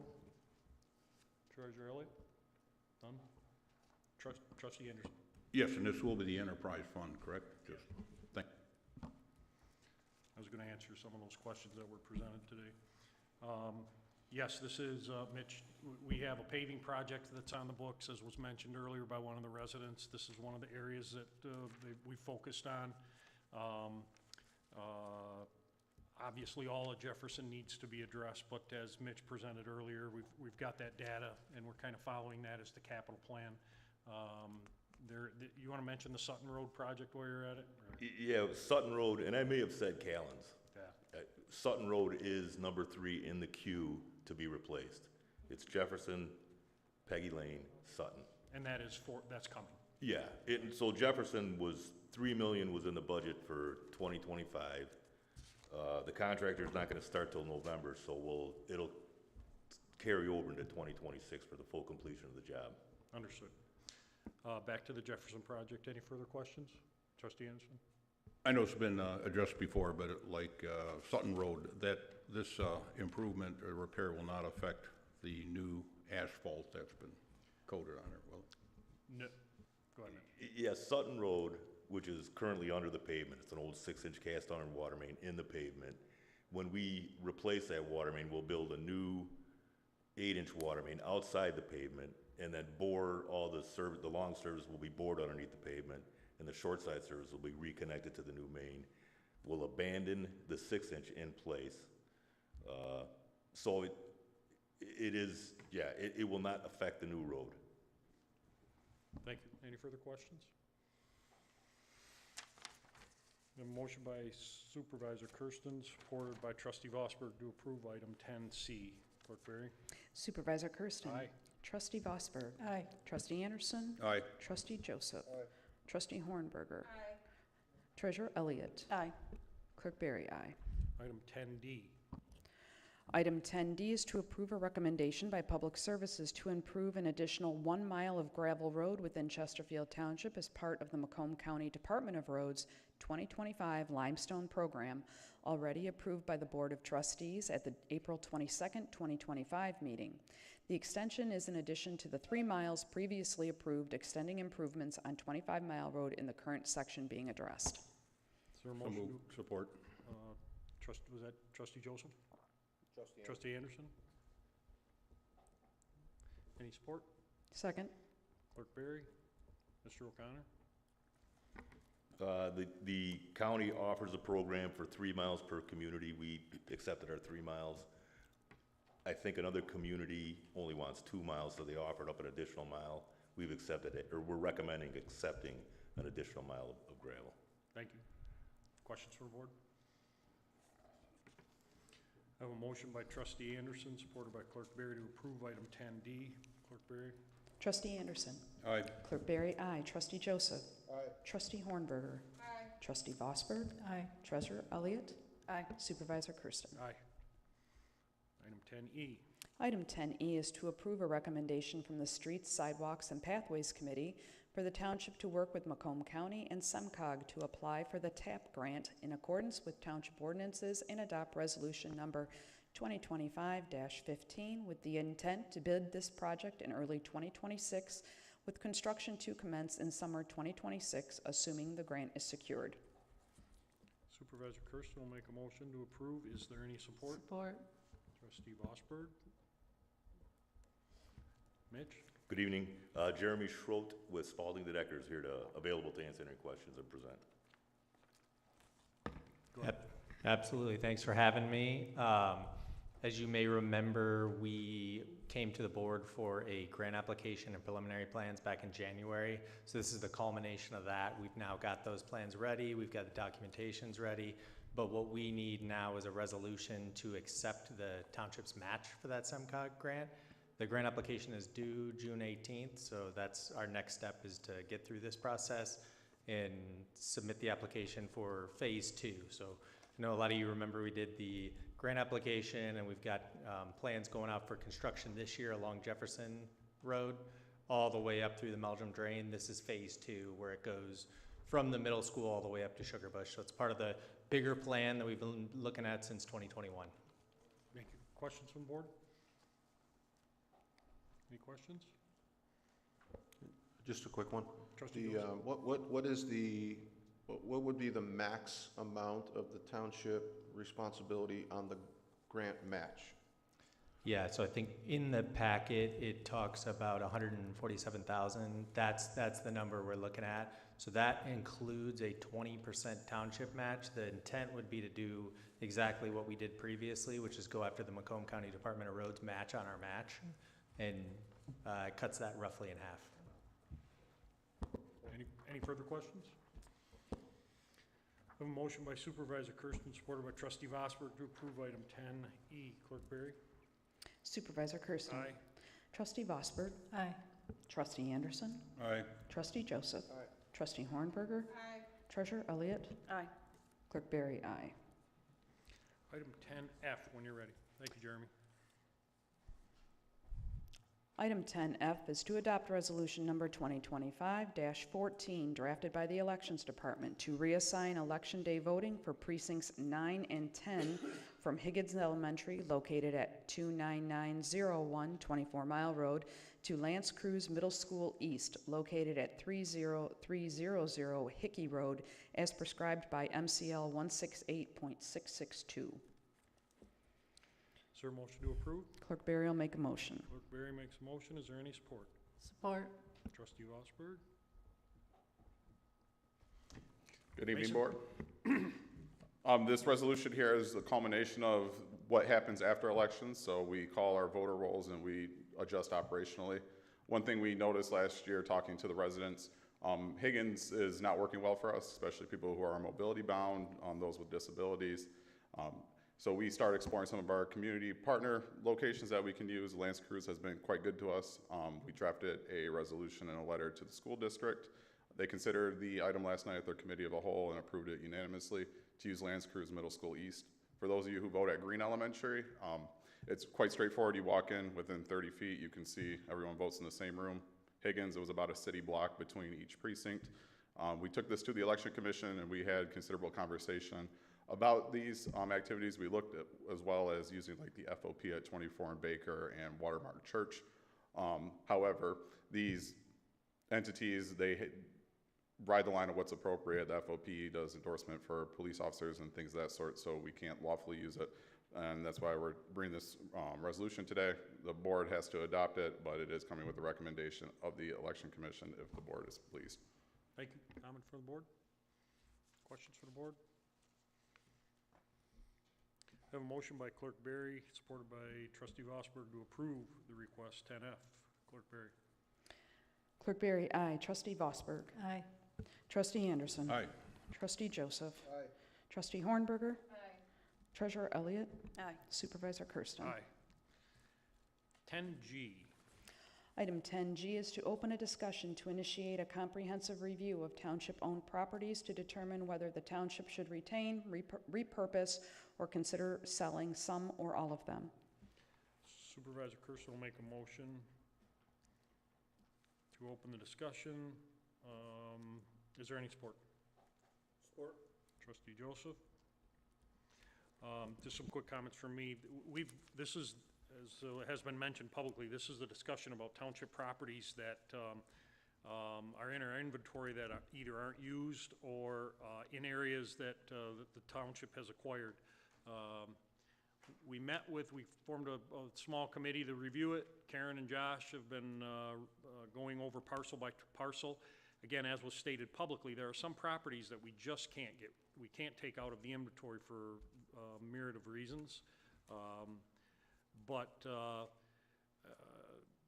we need to look at this as some of these properties that we've behind homes and subdivisions are just problematic and don't serve a purpose in our master plan. So that's kind of where this originated from. A quick comment that was made earlier. There's been no discussions with Selfridge about the Boy Scout Center or Community Center Park, and it just hasn't even been brought up, or they haven't made an approach to us at all. So this is basically started in-house, and with that, Karen, I'll turn it over to you and Josh. Okay, I just have a couple brief things to say, and then I'm going to hand it over to Josh. We started these discussions back in January. We do have a committee. We have Treasurer Elliott on it, Trustee Hornberger, people from F&O, and then assessing and DPW. That's what it's made up of. And then through the discussions, the last time we met was a few months back, and when we met, we didn't really know what we were going to do with the properties, and we have other things to work through still, but we thought we would bring it to the board for a full discussion. And out of that last meeting, it was discussed, the Birch Grove properties were discussed, the Gratiot old DPW building was discussed, Forbes, Jefferson, some property along I-94, Penning's Property Youth Center, and the old Veterans Park. So those were the properties that were discussed. Josh is going to go through some slides to show you where they are. And then you'll see in the executive summary, there's a bunch of question marks. And those are just the items that we discussed. Should we sell them? Should we keep them? Should we fix them? What should we do with them?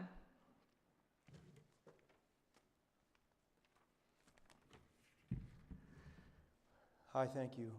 We're just going to go through, I'm going to give you some visuals of some of the parcels that we're discussing. And like I said, this is just a start of a conversation. When I started here, we did a property evaluation, and we have about 495 acres, give or take, when I started. Now we're up to just under 600. So now, what that means, though, we're fortunate in Chesterfield, we have a lot of really big chunks of property. Pollard's 80 acres, the main office is 60 acres. We have other parcels that are 40 and 50 acres, so it adds up fast. And as our community develops, having those big chunks of property will pay dividends in the future. But when we look at our portfolio, after we did an analysis, we have some parcels that really aren't benefit to all the residents and just some, or have no benefit at all, more of a commercial use. So we want to give you kind of an idea what those parcels are. This first parcel that you see is over the Redbud, which you'll see the golf course, the Old Salt River Golf Course to the right, SAS is that white line to your left, and 24 My Road is at the top of the screen. These, when the sub was developed, these red and yellow parcels that you see were part of community parks. It's really pinched all by the neighborhood. There's no access for the public besides some really skinny runs that you really can't get into. And as this parcel's developed, it's really a tree risk. There's a lot of trees in this area. There's no benefit to any of the residents, and we're gonna have to do something, whether we have the homeowners form an association and give the property back to them. There's a lot of options on the table, but it's one of the parcels that we really like to push to have a discussion. You'll also see the one that I highlighted in red butts up to Anchor Bay. Maybe there's a potential to sell that to Anchor Bay so those residents can have access to that large tree rectangle that you'll see that Anchor Bay already owns. So that's our first parcel. Second parcel, Karen, thank you.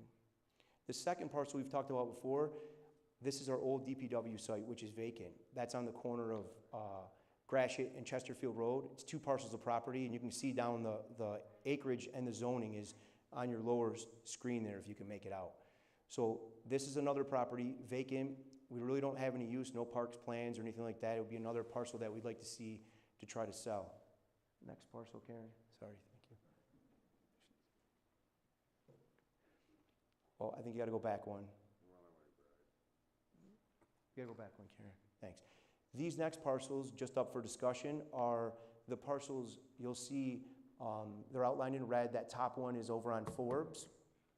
And the bottom 3 is where Fire Station 2 used to sit. Now, as we talk about developing another fire station in the northern portion of Chesterfield, it's up to the board whether you decide you want to hold on to these, turn it into a pocket park, or sell them. Obviously, you've got Bay Harbor to the left, so that's a property we would retain, but those other, you've got potentially 4 lots there that we could have a discussion about. This next parcel just came up because this will not go anywhere. It's a conservation easement, 44 acres. It kind of backs, its carriageway is up to the north, and you'll see we really can't do anything with this parcel, but there's been a lot of discussions about the potential to put billboards up here. So that's just another idea of things we can discuss to generate a little bit of revenue along 94. Next parcel, another example of, this is an easement parcel that we own, that it's a documented parcel that we have no access to. Maybe it's something we can just, we could sell to the neighbor or give them because they're already using that parcel. It's just an example of a few odd parcels that we really can't maintain. We really have to get them out of our portfolio. That's over off Hennings Drive near 21 and 94.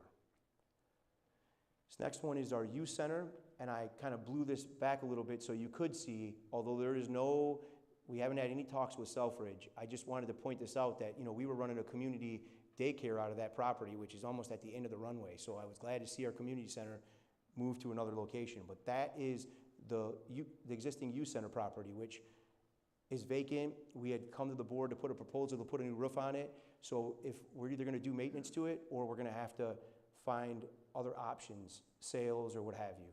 Next to the youth center, just above that, you'll see there's the old Veterans Community Park property. This was brought up before to the board, and the neighbors showed up and they weren't interested in selling it. But once again, it's a discussion we have whether they get on board and form a community park, or Chesterfield takes full ownership and we start developing it. Because right now, it's in need of some work. So we have to decide what we want to do with it long term. Those are just some examples. We'd like to continue the discussion on it. I just wanted to point out some of the things we were talking about, just to kind of stoke the conversation with the board to talk about next steps. Thank you. Again, this is just a small portion of the property that we do own. The agenda item tonight was simply to open a discussion on what we do with these parcels of property and what direction the board would like to go in. Again, I had brought back originally, almost 4 years ago now, an option to list and sell 2 of the parcels. It kind of went sideways. I'd like at least some input from board members as where we go with these parcels, because again, I think we're over at 900 acres throughout the township.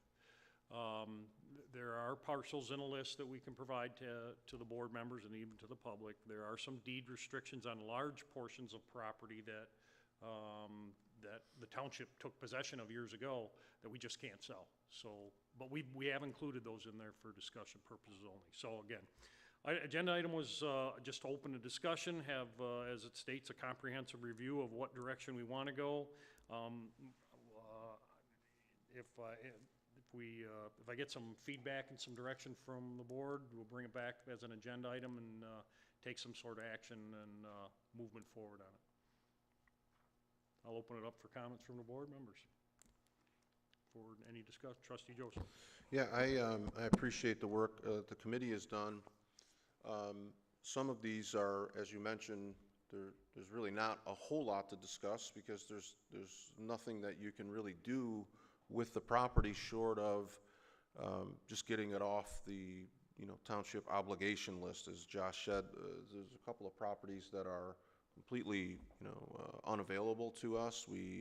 So those are one category. Then you have without going through the whole list, but then you have the 94 frontage, which you look at possible revenue with the billboards.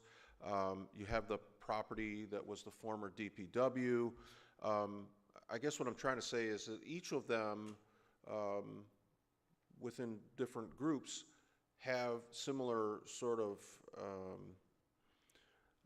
I'd like to see them brought a little bit more pared down. So like, what do we want to do with the former DPW property? We had an offer, and then we said, well, that's not really what we want to do at the time, and but the question during that process was, do we do an open bid and just solicit bids from here, there, and everywhere, or would we be better to have some type of a broker representing us on each of these transactions? Is that something that our township attorney does? Is this a real estate function? There are a number of questions with each parcel, and maybe breaking them up and tasking the committee with bringing, focusing on maybe the high value properties first, and having some sort of disposition on each one of these, rather than a discussion is good to start, but as we get into, we spent, I don't know, hour plus on the bill run. So what are we going to do when we have each of these properties and all of the various pieces associated with each? I think maybe assigning the biggest ones first, and then taking a course of action on each of these, maybe every board meeting or every other board meeting or whatever. But I really do appreciate you bringing it to the board, because if we don't do something, they're just going to stay in this dormant kind of phase forever. But making a commitment to do something with each of them and then bringing it to the board with a proposed action, I think would be a good next step. And just to follow up on that, there are key parcels that maybe we don't want to get rid of, as Josh alluded to. Billboards. Billboards, you can't build on them. Case in point is the North Lagoons. You can't build on it, building or structure, but we did in our agreement add provisions to where billboards could be built and constructed there as a revenue generator. The one parcel along 94 and 23 Mile Road, that parcel also is restricted, but it's a valuable piece to the township because it does conform to our billboard ordinance. So not that, I think there's marketability to stay in the inventory of the township, but then also try and generate some revenue from it. I'm not that expert. I think I demonstrated that last time around. A commercial broker of some sort, I think we should engage at some level and have that discussion at an expert level. Yeah, no, I think just to clarify, like when I say value, I'm not necessarily talking about entirely retail or financial value either. Yes. Because we do have some parcels that, from a connectivity standpoint, like the public hearing that we had today, that path that we're talking about, and I'll address it more in my comments, but what makes that a valuable is the connectivity to existing, parcels of land. And so some of these parcels play a strategic role, which is why I'm glad we have, Parks and Rec sort of weighing in on these, because, the connectivity piece is also a high value. It's not just the, revenue that we could get from billboards. And if we're not ready to make a move on the billboards, we just continue to hold that as we did the carve out for the easement, the environmental lease. We looked at what we could do, and we go, okay, well, we still have some potential, and maybe the billboards pay for a bike path, or, there's all kinds of trade-offs. We don't necessarily have to be ready to move on each of them, but to have a discussion and sort of indicate where we're headed in the future is a good strategy. And I do think on the ones that we do have retail, financial value, maybe the route is a broker, because we unleashed more problems than we resolved the last time we did it on our own. And I think maybe if we're going to be serious about moving some of these into the tax rolls, getting a broker, somebody who's an expert in that area to advise us in addition to the committee would be a great move. Okay, understood. So what I'll do is we'll package it up, we'll get it back in front of the committee, have discussions, and then bring them probably to board. I'm sorry, Trustee Vosberg.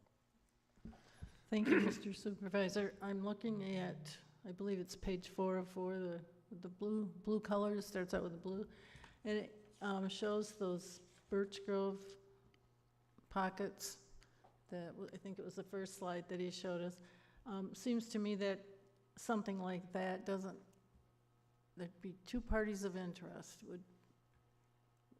because it's not, real accessible. So it'd be the people who live adjacent to it, or perhaps the school district, which is also adjacent. And I'm wondering, there are some consideration dollar sign with considerations. How did those numbers get in there? Do you know on the chart?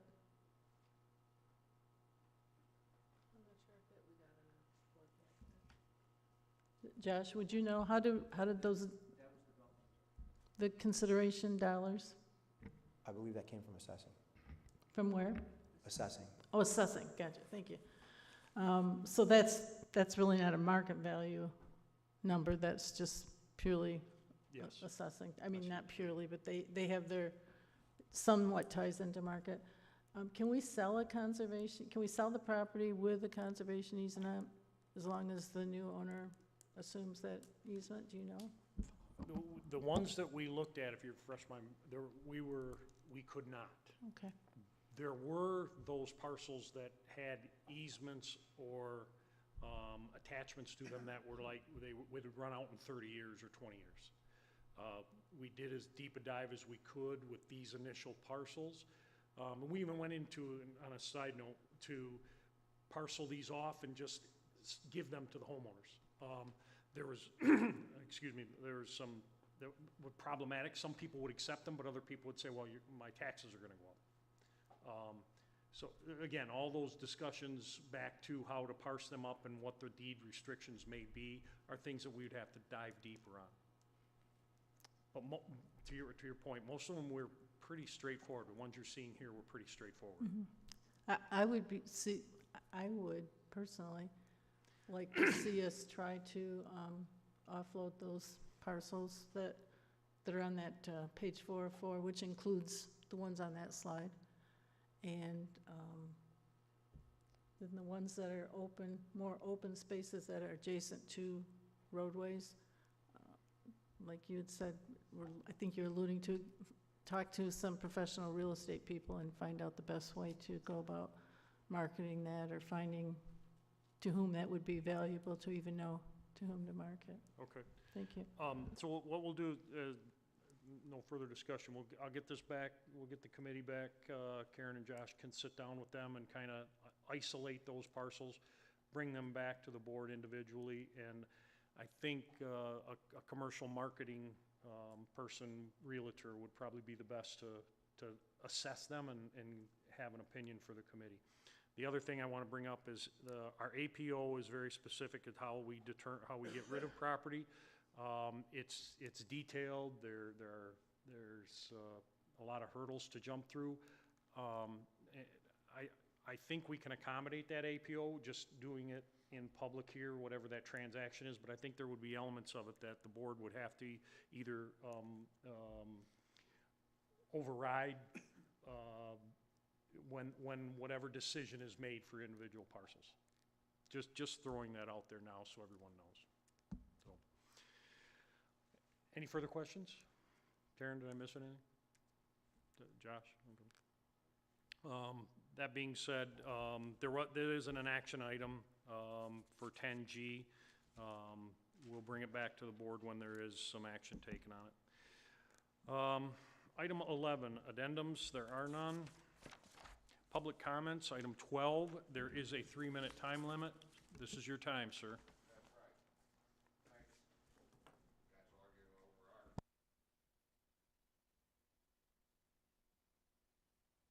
Button. I've lived at 49904 Miller Court, and I was here. You guys remember this? I was here just 2 weeks ago. This guy's flooding me out. He built his house a year later. Nobody wants to help us. Then I get Kathy over there that says, oh, you can run a pump on an extension cord. Well, I want to show you, Kathy, what happens when you run a pump on an extension cord. That's what happens to my property. That I paid $600,000 for. It was the best time in our life to build a house. And then this asshole moves in. I'm telling you, and nobody's helping us. Nobody.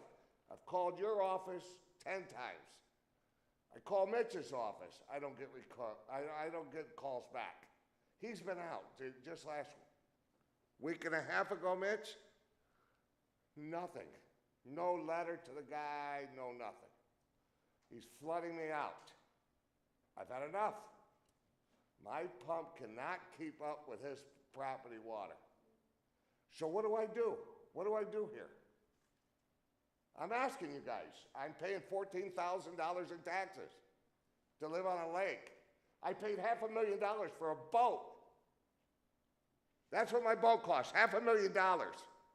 But I can't enjoy it. You know why? Because this guy floods me out.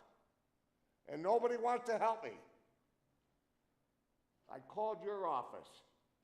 You're an elected official. Is my 3 minutes over yet? But this is exactly what happens when you run an extension cord, which she said was legal. It's not legal. There's nothing legal here. Everything goes down into my crock. I have 7 crocks. He has 2 on the same property. And I'm done. I don't know what you guys want me to do here. I've lost it. My wife is sleeping in a different bedroom because of this.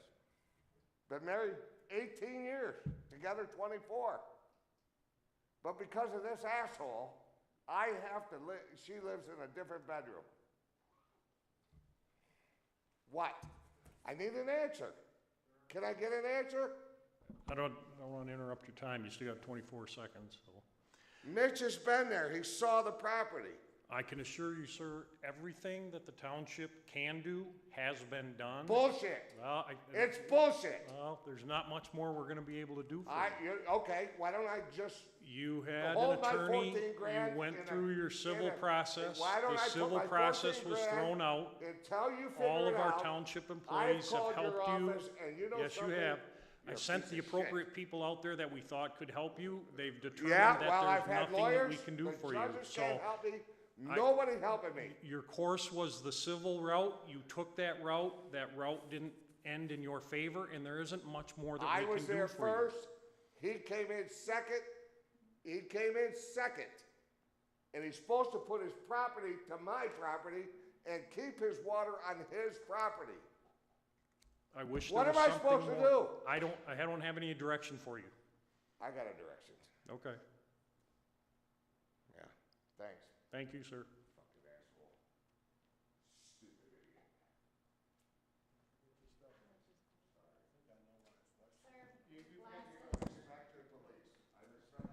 Any further comments from the public? I'm sorry. Nice puppy, by the way. I just had my... Sir, don't do that. Sir, don't do that. Please, don't strike the employees. Please apologize to her on your way out the door.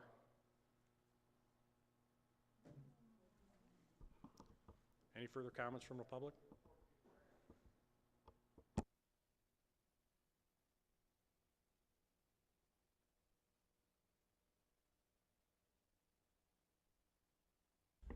Well, between you guys and this last one, it's been a tough show. Don't know if you guys, when you were spending 45 minutes an hour discussing that had nothing to do with people out here, you were also televised.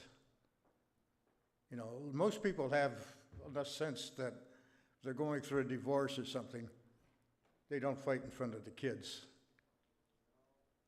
Now, this should have been a show that's been behind doors between you guys fighting it out as to who's right. It doesn't make you look good, any of you. There's better ways to handle that. If you got fights amongst yourself, do it behind closed doors. Public isn't going to help you. They're not going to think very much of you. Beyond that, you said the money for the project, the sewer project on Jefferson, is in the enterprise fund. Now, for the last, 2 years, we've not been able to find how much is in the enterprise fund. Used to list it all the time. The house ran, I remember 10 years ago when we got into it, it was running about $11 to $13 million. And it ran that way for a long time. And all of a sudden, when I started asking questions about what happened to certain parts of what we pay for, the depreciation that's collected in the sewer and water bills, which should go into the enterprise fund, we're not getting any answers. But now we're saying it's in the enterprise fund. We can't tell what's in the enterprise fund. I think we need a little resounding results here. And I'd asked you before, you were a month ago, you said you were going to go through what was in the HRW engineering project, which included everything that's charged in the water and sewer bill. I got copies of the old one from when Paul LaFata was the treasurer. We knew up to then, and I don't think it's changed since then, which showed what the money that was collected for depreciation in the water fund, or in the water bills and the sewer bills. But there's been no response since then as to where did it go. Yet now all of a sudden we've got money in the enterprise fund. Well, supposedly, if you track it back, if that's true, and there's been no replacement of anything or any big construction done, the enterprise fund should be that $11 million plus $12 million collected over the last 4 years. I appreciate the fact that you're doing the sewers and the water, but let's figure out what's going on and where it went to and what we can expend on in the future. Thank I got you, sir. time? Nope. Thank you, sir.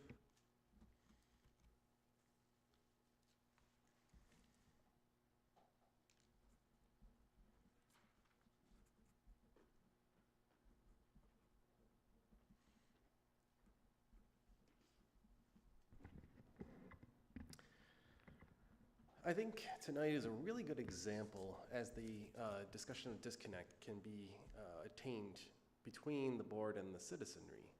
And it's not just here, but rather showcases cross governments across the entire land. We saw here tonight, probably, a half hour spent on a thing that wasn't even technically a part of the agenda tonight. And, I hate to say it, but we were all kind of laughing in the audience after seeing this almost round robin effect go on about something that Joe was right. You should have said all that stuff behind closed doors. This should have been a closed door situation. The public didn't need to see that. And it really kind of points out some form of a dysfunction up here. You guys were elected in the same party, and it really doesn't feel like you are. And mind you, I'm against partisan issues and that sort of thing, but if you're all going to run on the same party, at least be somewhat similar in such an aspect. But it's not just that. Take a look at the nightly news, and you'll see there's a huge disconnect going on across the entire country. We're constantly divided, constantly torn asunder, constantly pulled apart for, honestly, some of the most minute reasons possible.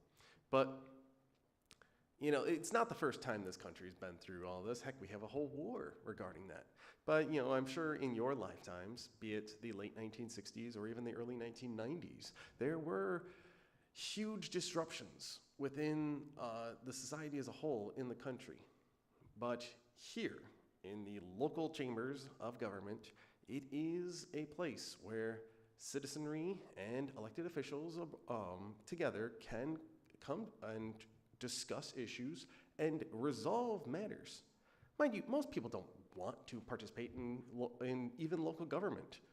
Most people would rather have their opinion about who the president gets to be, but really don't come to a function like this. How many regulars do you even see tonight? What, 3 or 4 of us? There's more people up there. There's more people who come working for the township. But the problem is that look how fast it is to cut everyone off at that 3-minute mark. Not even giving an extra second to speak, while you guys spend a half hour discussing something that the rest of us didn't need to see. Do you not see the issue here? The disconnect, the distrust? This is how it starts, or how it continues. It can only change if that chain is broken. That you stop adhering to the rigidity of bureaucratic functionality and focus on what makes us human, what makes us all relatable here today. That's the only way institutional trust can be restored.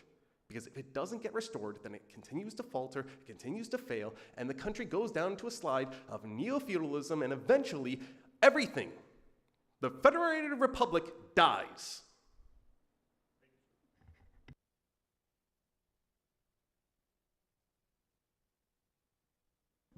Comments from the public?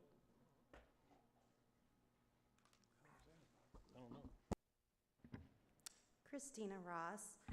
I did miss the last meeting due to not having childcare, but I did go and watch it back, and I wanted to say thank you to the public safety team going in on the fire safety trailer that is ADA compliant for people with disabilities like my family. It's super exciting that I can bring my daughter, so I just wanted to say thank you guys for including us. That's a really valuable and priceless educational piece of equipment, so thank you.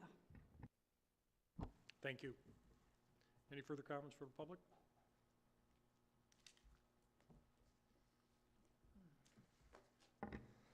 That was nice to hear something positive. Here we are. We had the election, we had the wedding, we had the honeymoon, and now it's over. Everybody's after everybody right now. Nobody up there is anybody's friend any longer. We're all a bunch of politicians. It's been amazing since the first of the year. Because, you know, we used to be able to get to you, and you'd get upset and sometimes maybe say the wrong thing up there that you didn't mean to say. But now you get yourself a bulldog to talk for you. Mr. Joseph, since the first of the year, every time something comes up controversial, Mr. Joseph is the one to jump up and talk for 10 or 15 minutes and tire everybody out. He's good at that. He's really good at that, and we appreciate that. We like to hear things from him. But, you know, it'd be nice to hear from you. You know, he don't have to talk for you all the time. Once in a while, you can talk for yourself. As far as the board here tonight, we know what's going on. There's something happening, right? Something happening with money. There's a money problem in this township. A fund, a 701 trust and agency fund. Does anybody know of an extra $1 million in that fund? Anybody know of any extra money in that fund? No? Nobody's aware of any problem with that fund? Okay, that's good. That's good. Well then, you guys, seem to have a big problem here with what's going on, who's in charge of who. It really doesn't matter. If it was so important for him to have his person in the finance office so he has control of money and checks, let him do it. He's running the place. When he runs the place into the ground, and when some committee comes looking for it, he's the one that did it. Let him take the fall. Cover yourselves, but let him take the fall. Because there is money being moved around this township. And don't say, no, nobody's walking out the building with wheelbarrows of money. No, I'm not accusing anybody of walking out with money. Just that money's being moved. Things are being done that shouldn't be done. We all know that. You can't even answer me on a simple question I ask you about finance. This board is used to doing things that they learned when they came in from the people before them. And when they see something that isn't right, oh, well, they've been doing, this is the way it's been done. This is our board. Well, we're not responsible for what the others did. You need to take a look at your responsibility of what this board is supposed to be doing, what's supposed to be happening in this township, and actually do your job. Don't pass it off. Well, we've always done it this way. Well, I didn't know about this. I didn't know about that. Maybe you need to take a good look and learn what your jobs are, what's out there, what it says you're supposed to be doing, not what somebody told you. Well, this is how it's done. Think about it. Have an answer for me. I'll be glad to hear from you. Thank you. If you had a legitimate question, I'd probably answer it, but it's not legitimate. Trustee Hornberger. Actually, I do have a comment. Oh, sorry.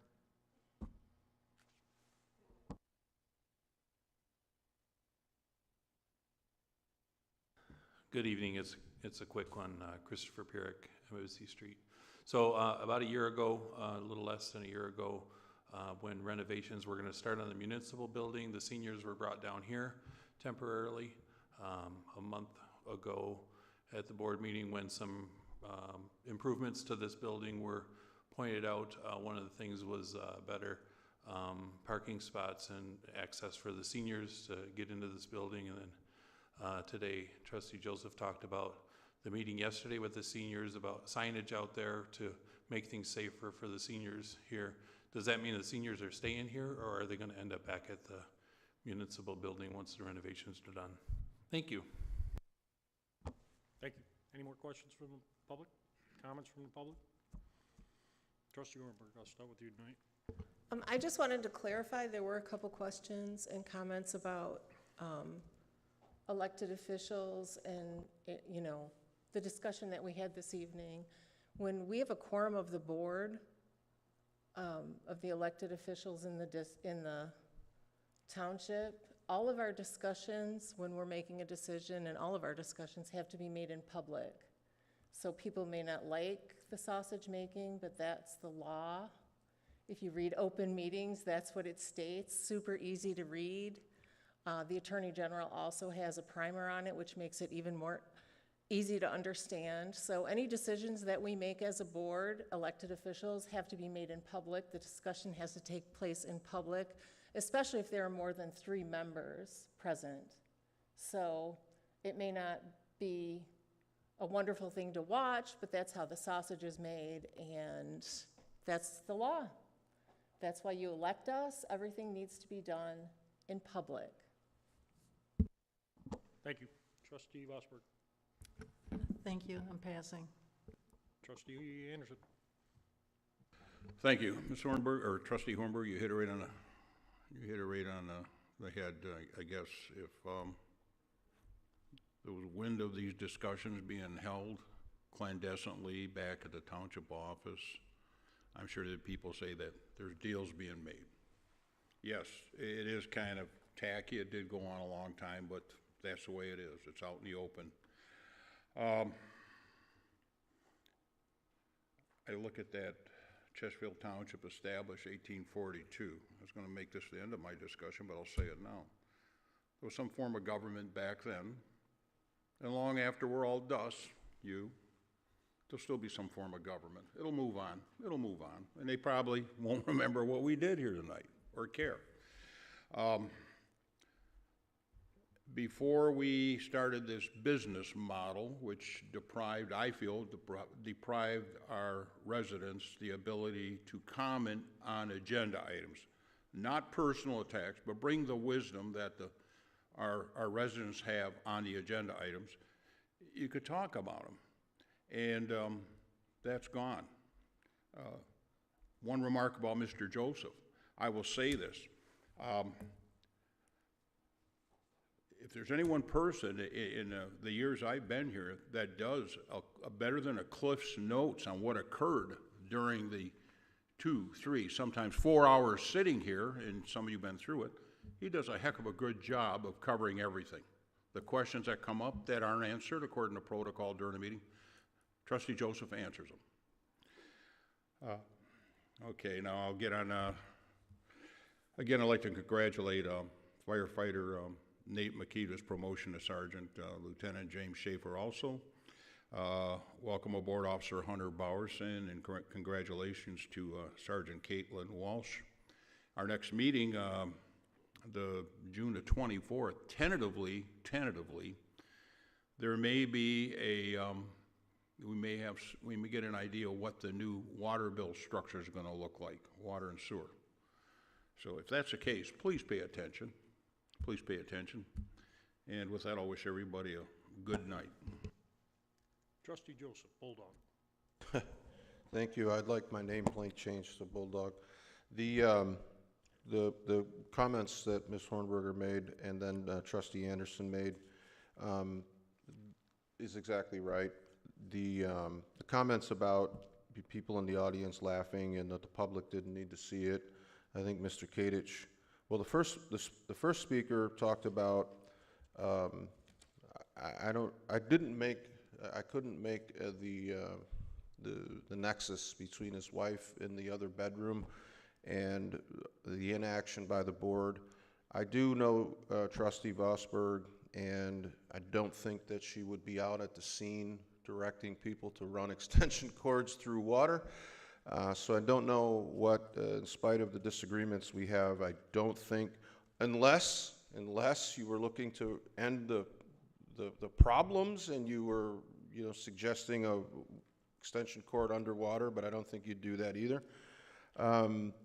There are mechanisms available to every resident who has a neighbor dispute, and when code enforcement is unable to resolve and it's a civil matter.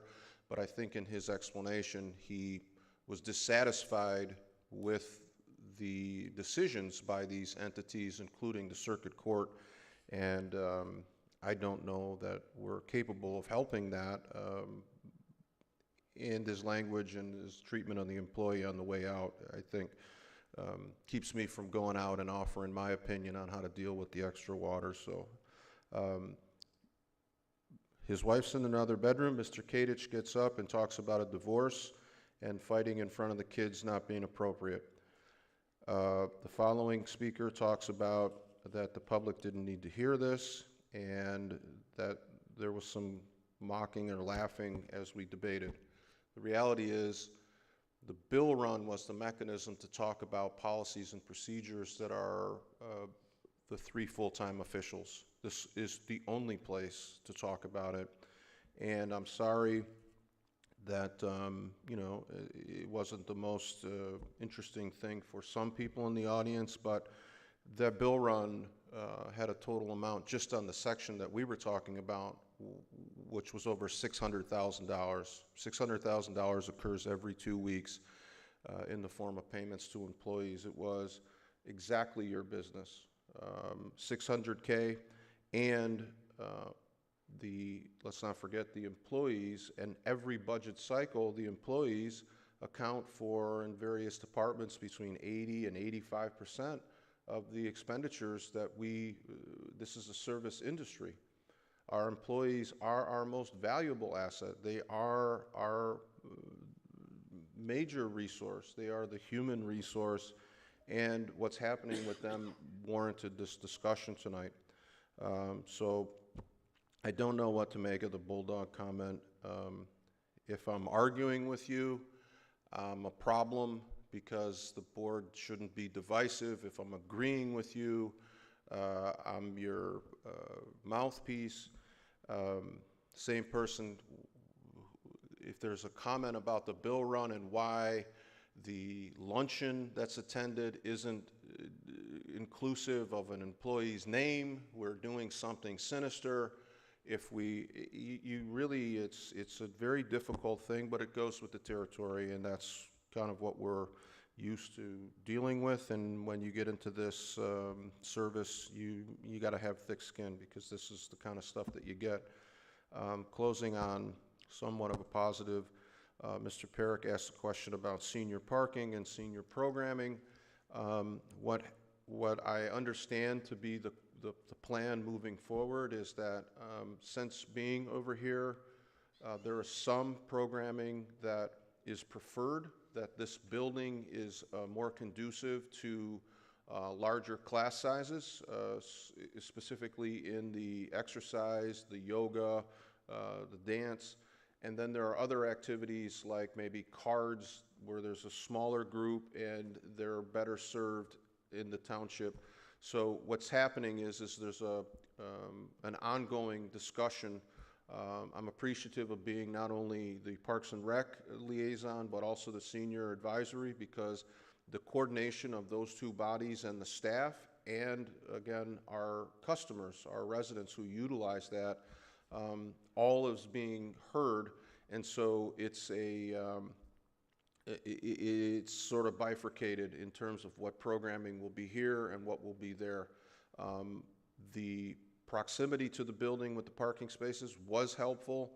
The traffic in and out of the building, because it is a highly utilized space and there's a lot of motor vehicle traffic, we could do better on the signage, and that was pointed out. So ongoing, and it's a work in progress.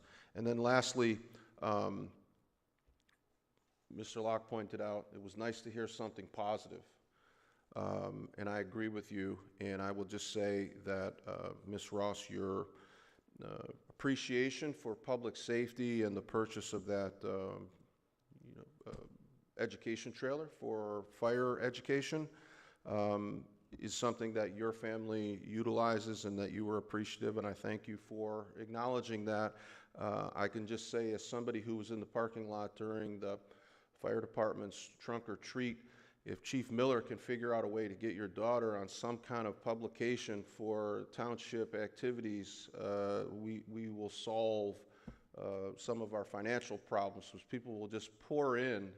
That is one cute kid, and I really do appreciate seeing you and your family at the various public safety events, Parks and Rec events, and somehow you still find time to come here and give something positive to the board in recognition of things that you're appreciative of. So thank you. Appreciate that. Thanks, Mr. Supervisor. Thank you. First of all, I'm receiving a lot of really positive feedback about the Brandenburg Park improvements that this week we're getting people at the counter, and they're just talking about how excited they are. So for the facilities and operations and everybody that in the Parks and Rec department that has really worked hard to get those things done this spring with the weather and what have you, we are getting a lot of positive feedback and appreciate what they're doing there. Ms. Ross, thank you very much for your continual commitment to advocating for ADA as you will, go over to Brandenburg Park and start to use that. I did hear that the swings that are ADA compliant, and then there's also the Mommy and Me swings, those are being used. So it's very exciting and to see that happen, and I'm hearing a lot of positive feedback. So I think your continual advocacy for ADA things that is continual, it's getting attention and that it didn't get before. And so it's very important what you're doing, and I know it's a big commitment. Thank you. And lastly, just as you're committed, I'm going to be continually committed to being better every day at everything that we do.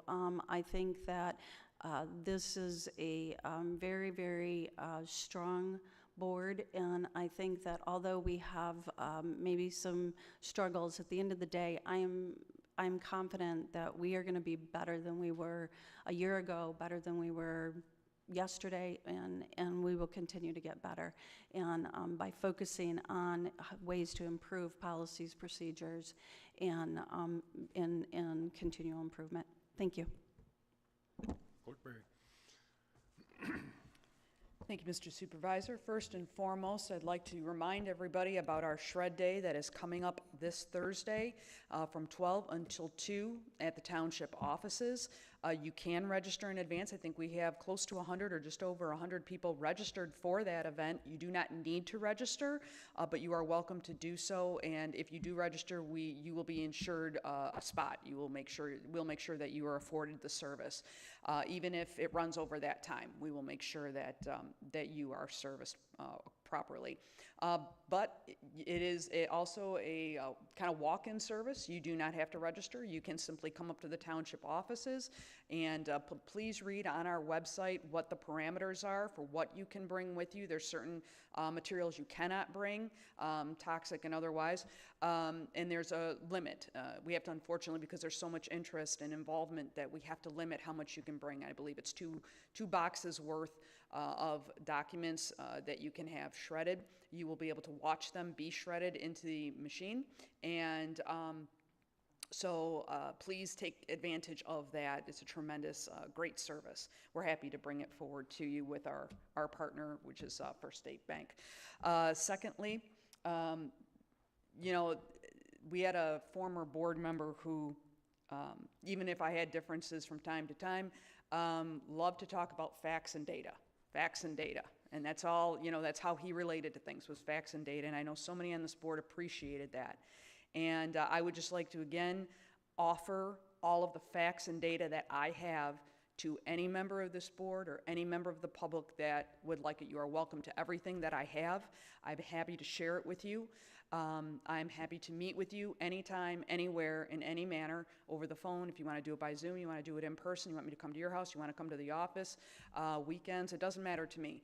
Whatever's convenient for you, I will accommodate you, and we'll find a mutually agreeable time to get together, and I'll share with you all of the material and all of the information that I have. And that is my commitment to transparency. I ran on it in 2012, almost 13 years ago, and I'm committed to that every day. Like Treasurer Elliott, I'm committed to being a better clerk every single day, and my commitment to transparency will not be shaken. So I pledge to provide that not only to board members, but members of the public. Last and not least, as everyone's ending on a positive note, a lot of you see when I do oaths of office, we have the individual sign with this pen, and there's an interesting story, and I know I'm going to run over by about 30 seconds, so I'll indulge the board for a minute. This pen was actually presented to me about 10 years ago by a resident who actually procured the wood for this pen from a tree that fell during a storm here.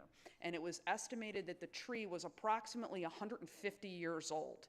And so he was able to get some of that, since Trustee Anderson's been here and Trustee Vosberg. He was able to secure some of that wood. He took it, and he was a woodworker, and he commissioned this pen to be made and presented it to us. So this is a part of Chesterfield history here. I don't know exactly where the tree had fallen. I think it was in one of the cemeteries. But so as a token of tradition and something that really symbolizes Chesterfield Township, we have everyone who takes the oath of office to sign with this pen. So, interesting story. Thank you, Mr. Supervisor. Thank you. Quick comments from me. As the resident came to the podium tonight, just so everyone knows, we've offered all resources and gone over and above, as we always do when residents have complaints and issues, and there's just some of them that you just can't resolve and come to a solution for. But that's what we work for. Every employee here works for a solution for every resident. Trustee Joseph, you did speak to the senior issues in their parking. Yes, they will be returning back to the Township Hall once the renovation plan is done. The parking issues that were discussed last night, we met internally this morning, and those are being addressed. The HRC presentation, I did say that it was supposed to be scheduled for this meeting. We did move it back, and again, the reason that was moved back was so we could accommodate a presentation exclusively with the elected officials prior to. We've accomplished that. Right now, that's scheduled for the 24th, Karen? 24th, next meeting.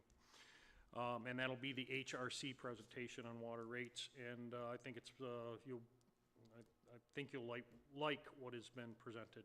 To the resident that comes to the podium and lives in a negative environment, just nonstop, until you ask a legitimate question, no, I'm not going to answer you.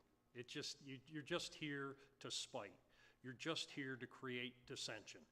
You don't have to like what you see up here day to day in our discussions here, but that's not your role. We're still here to work for you, and we will.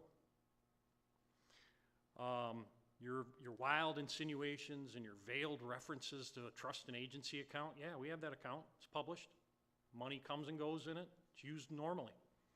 I don't know what somebody funneled to you and told you that it was negative, but it's an account that's been around for years, and it's audited. Again, I'm not sure what you're getting at, and I'm not sure who's making an insinuation to you, but again, until you come up with a legitimate question or a legitimate guide, I don't need a mouthpiece. I don't need anything to speak for myself. You just got to have a legitimate question that is based in fact, and you generally don't. Some good things. Renovations, as I said, are ongoing. We're in the final phases. Josh and his staff's been doing a great job. I shared with all the board members today a Department of Roads ditching and culvert share match program. I'd like all of you to take a look at it. It is from the Department of Roads in regards to most of the issues that we have with culverts that have collapsed in driveways and ditches that lead to or cause some localized flooding that we've been dealing with. Mr. Siebert and I met with the road department over a year ago to try to come up with a solution to how we could interject ourselves into helping the Department of Roads and the residents that have flooding during heavy rains. Please take a look at this. I would appreciate some comments back, because there's some packaging in there that they're looking to match costs on, and that again is from the Department of Roads. We've got some great news from our state and federal elected officials, very positive. As the federal budget works itself through, I guess they call it the big beautiful bill. We are a part of that. There are some community dollars that have been earmarked. Several of our projects have been selected, and my hope is that once that federal legislation is approved, the township will have good news as far as community dollars coming back to Chesterfield. We've been very successful in this area, and I gotta thank, number one, Karen leads that charge almost daily. And then she's got a group of people that she meets with, other elected and other township employees that do a great job. And the goal there is to get obviously as many federal dollars, state dollars back into our township as we can. And kudos to that group. Again, first step, I don't want to put ourselves ahead of it, but we got very positive feedback. And with that being said, I will make a motion to adjourn. Is there any support? Second. Clerk Barry, all those in favor? Aye. Opposed? We are adjourned at